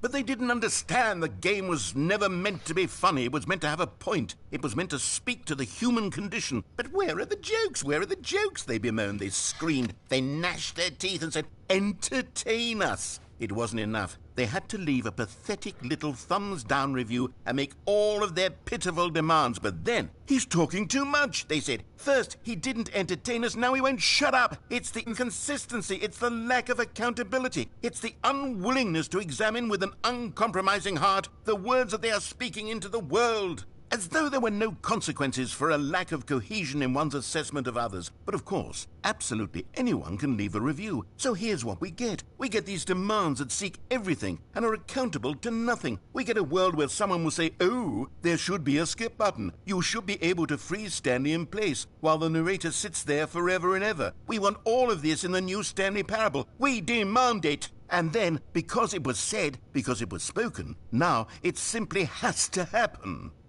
The most immediate desires, every single thing demanded by every person at every moment in time. If someone wants it, then it's a crime not to bring it into being. Have we been given to indulging every fleeting whim for no reason other than to do so? Yes!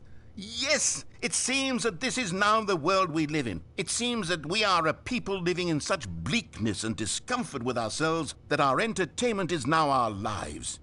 It has come to represent us. It absolutely must speak to who we are as people, because otherwise, without our entertainment, we have nothing. Without entertainment, we would have to face inward toward the cruel bleakness inside ourselves. We would turn to look at our deeper nature and find a resounding emptiness gazing back with unyielding aggression. And so because of this, we require that our amusements and our playthings and our flights of fancy be so impossibly captivating that they consume all of our attention, turn our heads completely away from the bleakness. In effect, we have demanded that our entertainment be the collapse of ourselves.